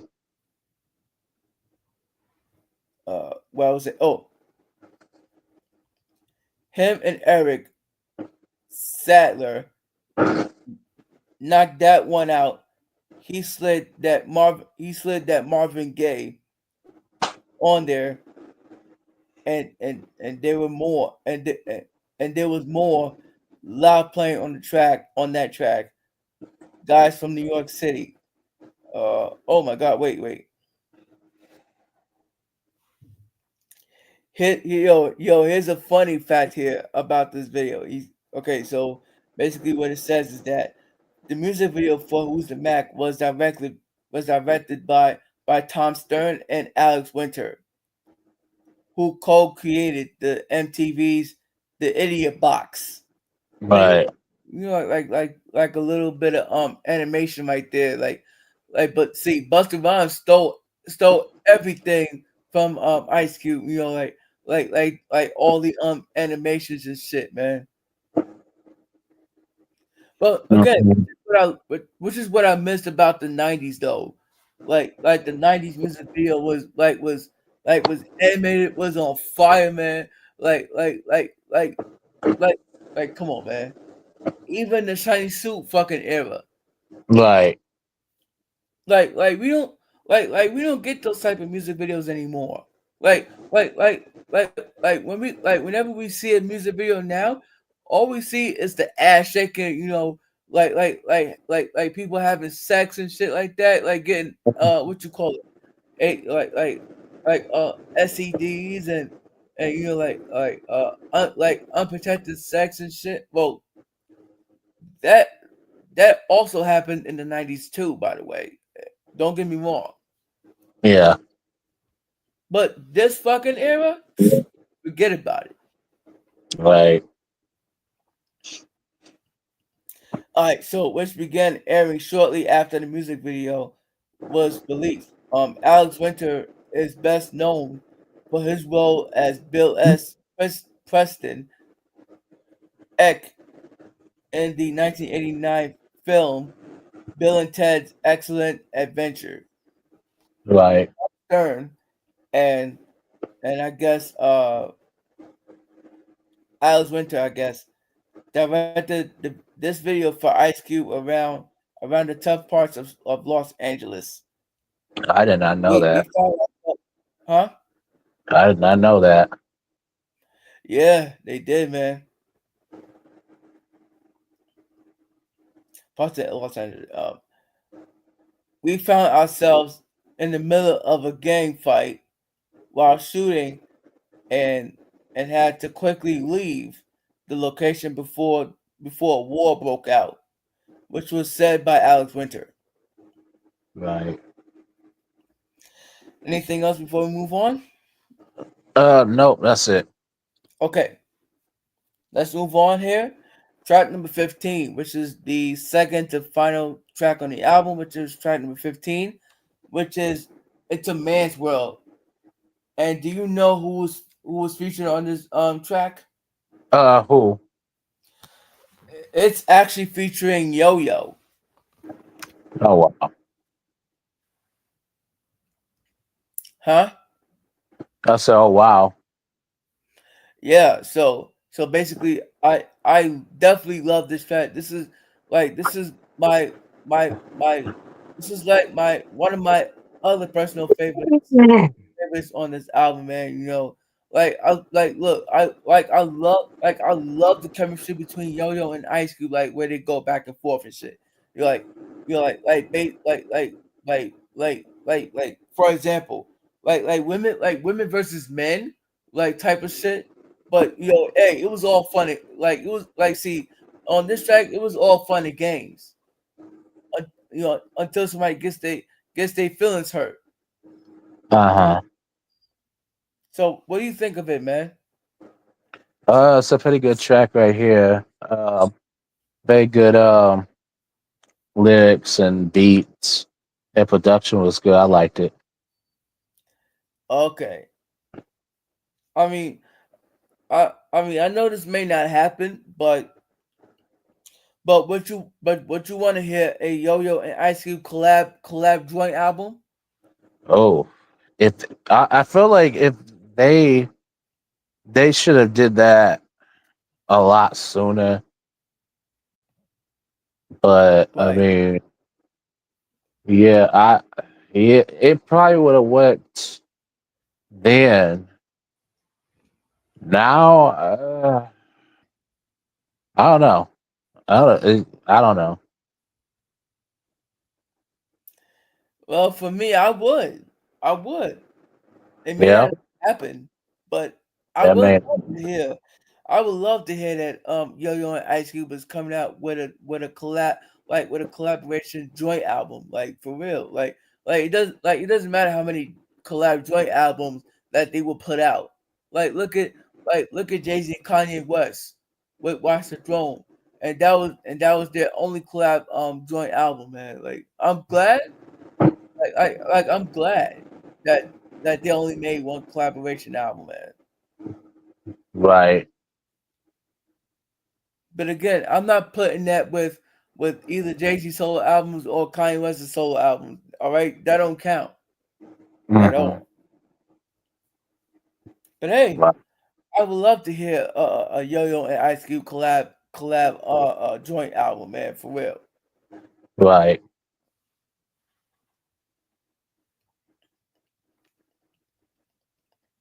All right, do you, do you know what's the sample that came out of do you know what's the sample? Uh, what track are we on again? We on 15.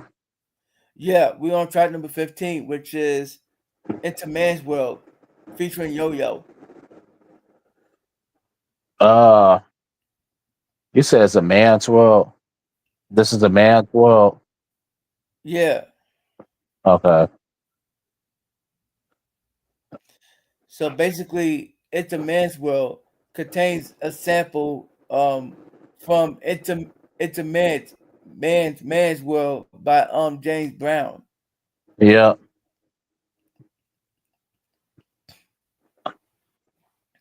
Yeah.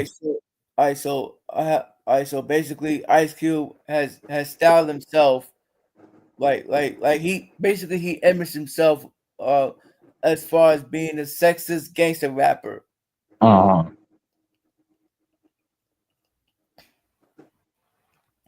I got some background information.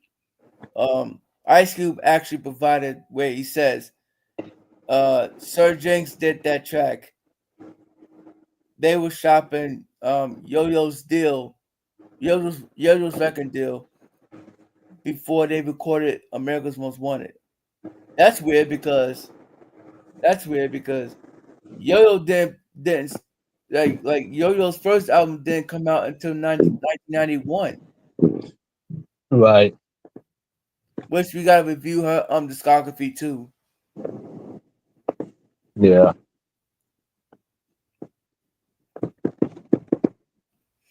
Anyway, they had put a demo on her together, uh, just tracks they had done, in Ice Cube's bedroom with Sir Jinx, but It's a Man's World was definitely her coming out party. Okay, Right.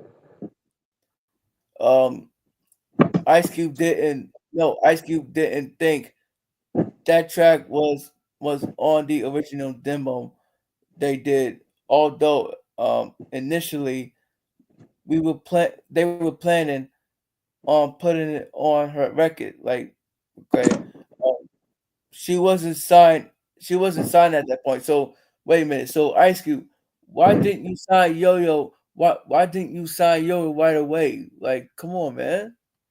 Right. Right. Okay, I'm not mad at you, Ice Cube, man. I'm not. But I'm just saying that you should have been signed Yo Yo. Hmm. That's all I'm saying. Right. Oh, I have a oh I have an interesting fun fact that I want to share with you before we move on. So basically, Tupac Tupac wanted to use this beat as his sample. That Yeah. no, actually no, he wanted to sample Yo Yo's voice for his Wow. track Dear Mama. Right.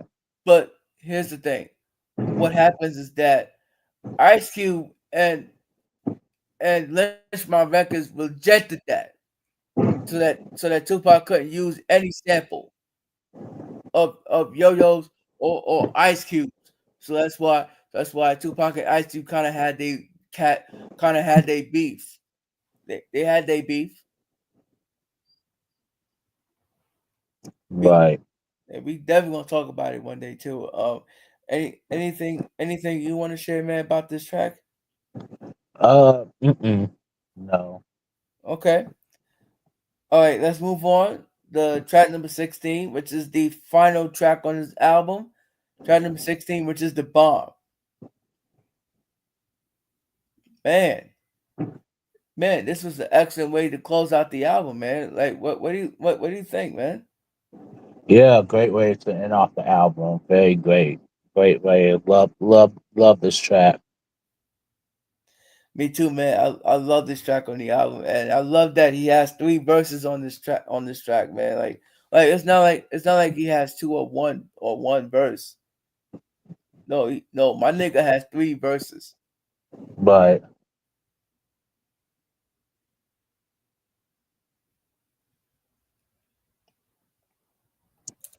All right, that's it. And if this album review, now we're gonna go into the rating of the album and shit like that. So Mike, why don't you take the honors of going first? Because since this is still your birthday technically, I would like to hear your rating of the album and and your thoughts about it. So what is your rating out of 10? I, out of 10, I give it a 9. Um I give it a 9.5 out of 10. This is a very great album right here. A must own a collection for people who love Ice post NWA Ice Cube and stuff. You know what I'm saying? Production was great. Lyrics was great. Ice Cube did his thing. Direction was great. Um, yeah, this is a very dope album. Like I said, definitely must own your collection. Right, right. I agree everything you say, man. But Mhm. but I already but you see me, I already have this album in my Ice Cube collection, and I'm thinking about getting more.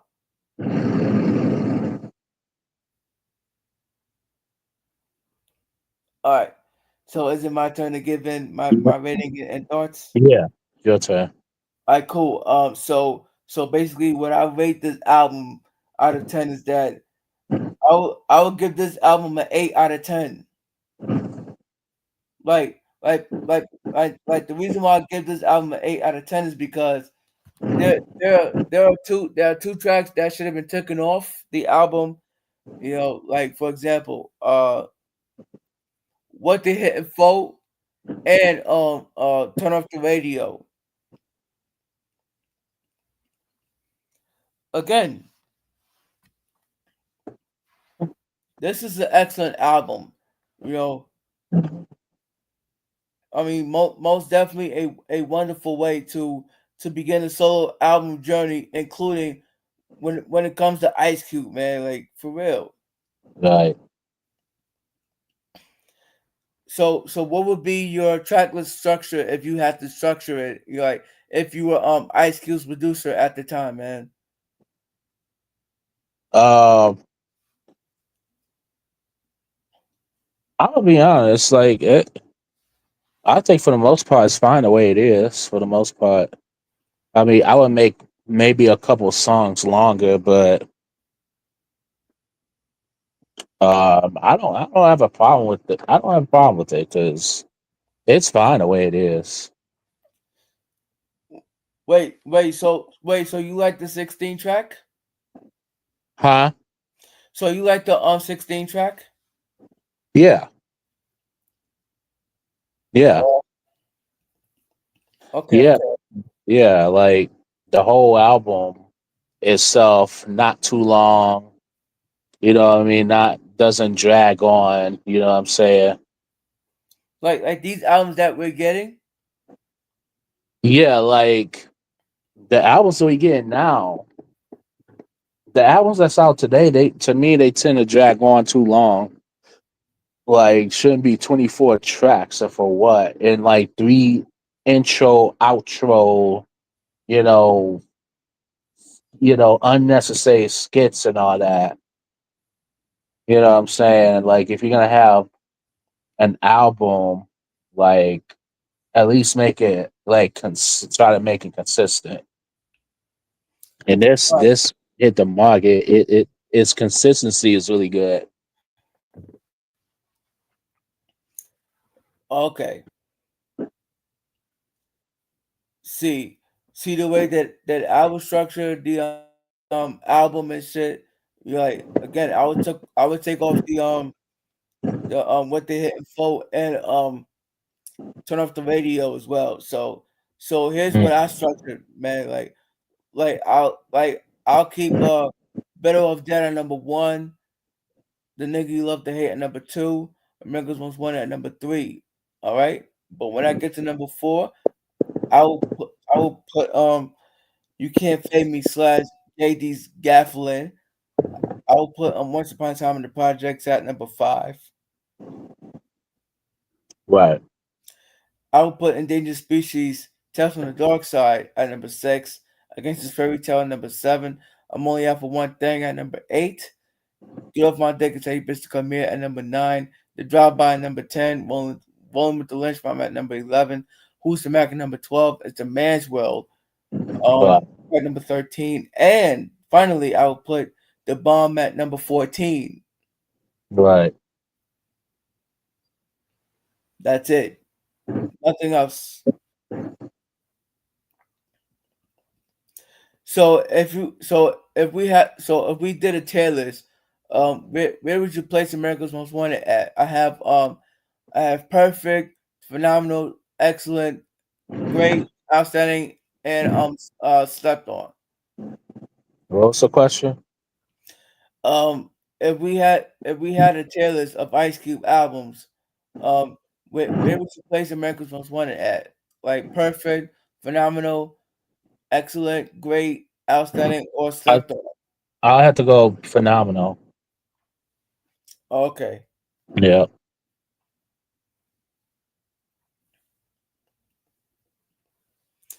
And where would you rank America's Most Wanted in your Ice Cube album rankings? Um, I'll probably have to rank that number one as of right now until I listen to all his albums. Okay. Yeah, Well, me, I might will put it at number four. that's what's up. I mean, don't get me wrong. This is still one of my favorite. This is still one of my favorite Ice Cube albums. Don't get me wrong, but I'll still put it at number four though. Right, I hear you. Because listen, I'm pretty sure that Ice Cube has a better album than this. Hmm. So hey, if anything else, oh, I want to ask you. There are. I'm not even gonna say one single because he has two. So there are two singles on the album. Can you can you do you care to say what they were? America's Most Wanted is one. Yes, that's one. It is. I don't see. I thought it was one single. Yeah, Wikipedia needs to fix their information, man. Yeah, like I didn't even think it was a second sequel, so second single. So I don't even know to be honest. Well, single number one, which is America's Most Wanted, and single number two, which is Who's the Mac? Oh wow, I did not know that was even a single. With that whereas music video for like substituting for America's Most Wanted, the title track. Right. Like yo, if we like yo Wikipedia, if you want us to do album reviews, you better fix your fucking information, all right? Like your information for this album is not even fucking accurate, all right? Yeah.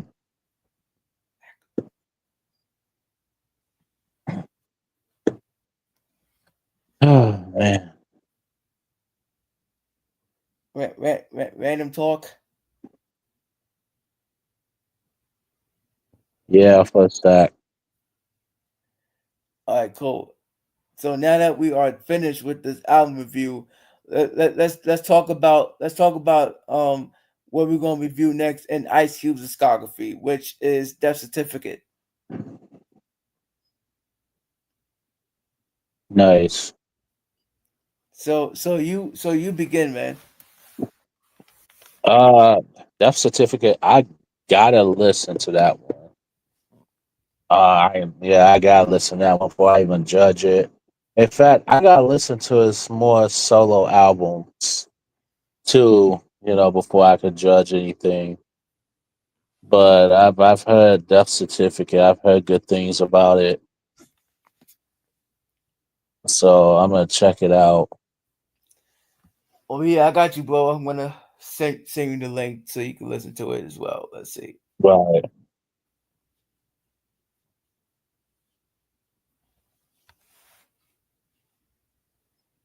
Let's do it. Ice Cube, Ice Cube, Death Certificate. Here we go.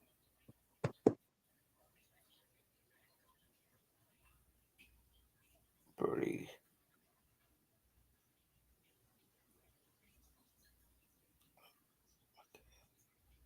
All right, let's do it.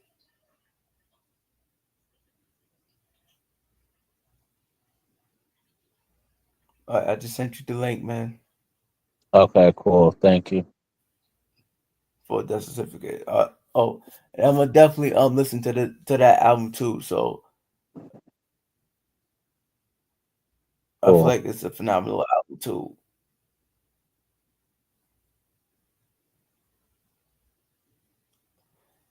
And I'm gonna say that certificate is slightly better than America's Most Wanted to tell you to tell you the truth for me. Right. But then after Death Certificate, he even has a better album than Death Certificate and America's Most Wanted, which is the Predator. Right. All right. Any other album reviews we're gonna talk about is I know you have a job interview tomorrow. So when you want to do flesh of my flesh, blood of my blood. I'm gonna let you know when once I get my schedule and stuff. I'll definitely keep you updated.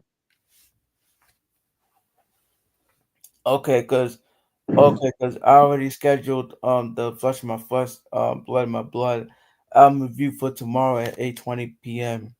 Okay.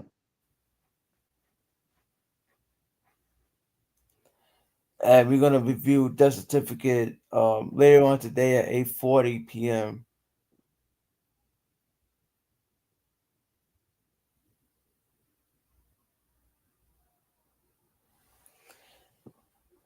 Life After Death is gonna be next month.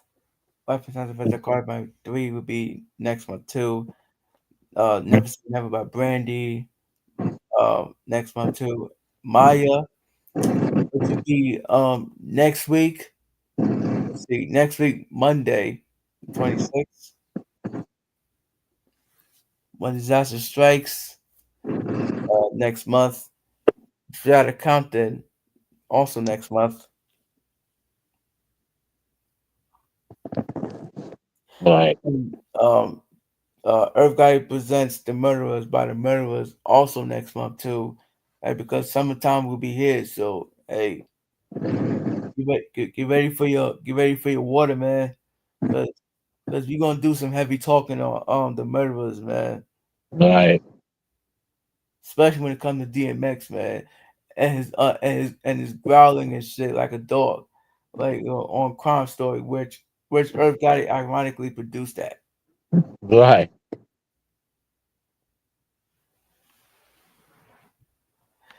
Yeah, and like I said, I'm gonna get ready for my water too, cause I'm gonna be drinking heavy water.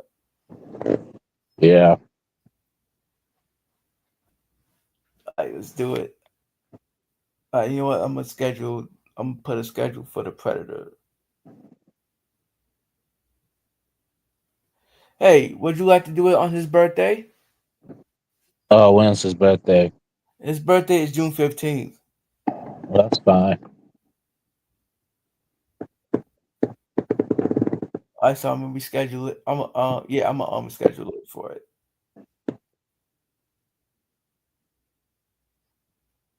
Why? Wait, why I don't want to work? Hold on. Why I don't want to work?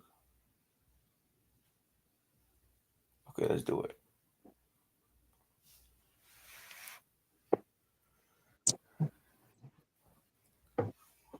We're gonna have to start doing some song reactions soon. All right, I'm Right. gonna start, like we're gonna start like I'm gonna begin a new type of series on this channel. You know what I'm saying? We're gonna begin to review song reactions and shit like that, and book reviews, and more movie reviews are coming your way, and some TV show sitcoms review will come your way too, come your way too. So, Cool. so be on the ready for that. Cool. And and bring a heavy water, man, because we definitely gonna be in the heavy talks. Right. Ray, Right. the same thing is gonna go for Ray Ray. Yeah.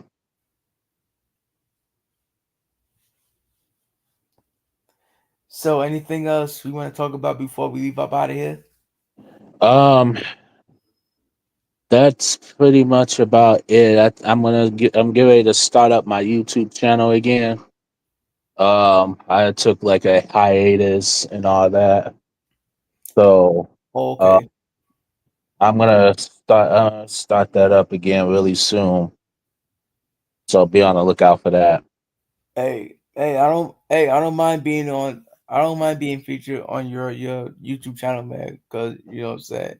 Right. Cool. Like I know you have a lot of videos there and shit like that, but but but at the same time, I'm trying to build up my YouTube channel too because I feel like my YouTube channel is like it's short. Right. Right. So that's why I would like for us to be like more consistent. Hmm. For sure. No, real talk, man. I, I, yeah, I would like for us to be more consistent. With Right. with our reviews. Yeah. Yeah. Definitely. Yeah. I just have to send you my schedule too, because I don't know what my schedule is going to be. So, as soon as I know that, then hopefully we could like work around it. Even like Sean's schedule, hopefully we could work around it somehow, some way.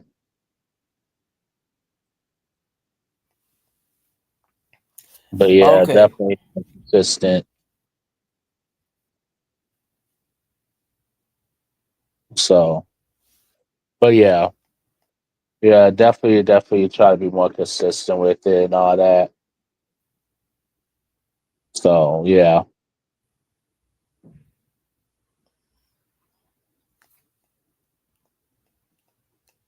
cool, man. yeah. But all right, man. Yeah, I'm gonna get up out of here. Me too. I'm gonna get up out of here too, All right, man. man. All right, bro. All right, I'll see you later. See y'all later. See you guys later. All right, see you, man. See ya. Peace out. Oh, oh, Yeah. oh, and, and what time? And what time you want me to put for death certificate? You said what? No, I was asking what time today you want me to put for death certificate? Uh, uh, uh. Because unless if you want me to book up book in two parts, like one side is one side could be the death side, and then the other one could be the life side. Yeah. So how long is the album actually? It's it's actually 20 tracks, Okay. and the length is 60 minutes and 59 seconds. Oh, okay. Yeah. Send me. Yes. Actually, send me the link for death certificate. Um, I already did, man. Oh, you already did. Okay. Cool. Cool. All right. Um. Yeah, because another problem is too is that I'm 3 hours. I think I'm 3 hours behind you. So whenever you, I guess whenever you you feel ready, then yeah. Because I know I have to do a little something tomorrow. So it could be like around the evening time. Okay, the evening time for flushing my flesh or death certificate. Death certificate. All right, so you want me to book in flushing my flesh by my blood for another day? Yeah, we can. Wait a minute. How many tracks is that one actually? Hold up.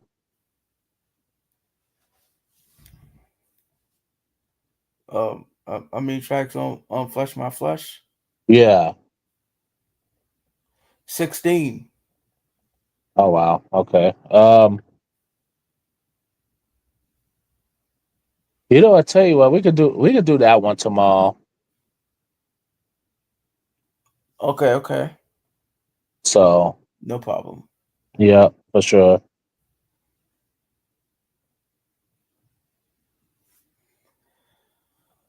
What in the world is wrong with my fucking internet?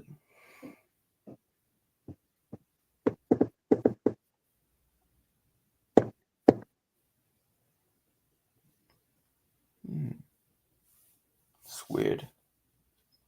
All right, so there's nothing else. Nope, that's it. All right, cool. So, all right, guys, I will see you guys tomorrow. Yeah, man. I'll see you guys tomorrow for my next live stream. All right. All right, peace out, y'all.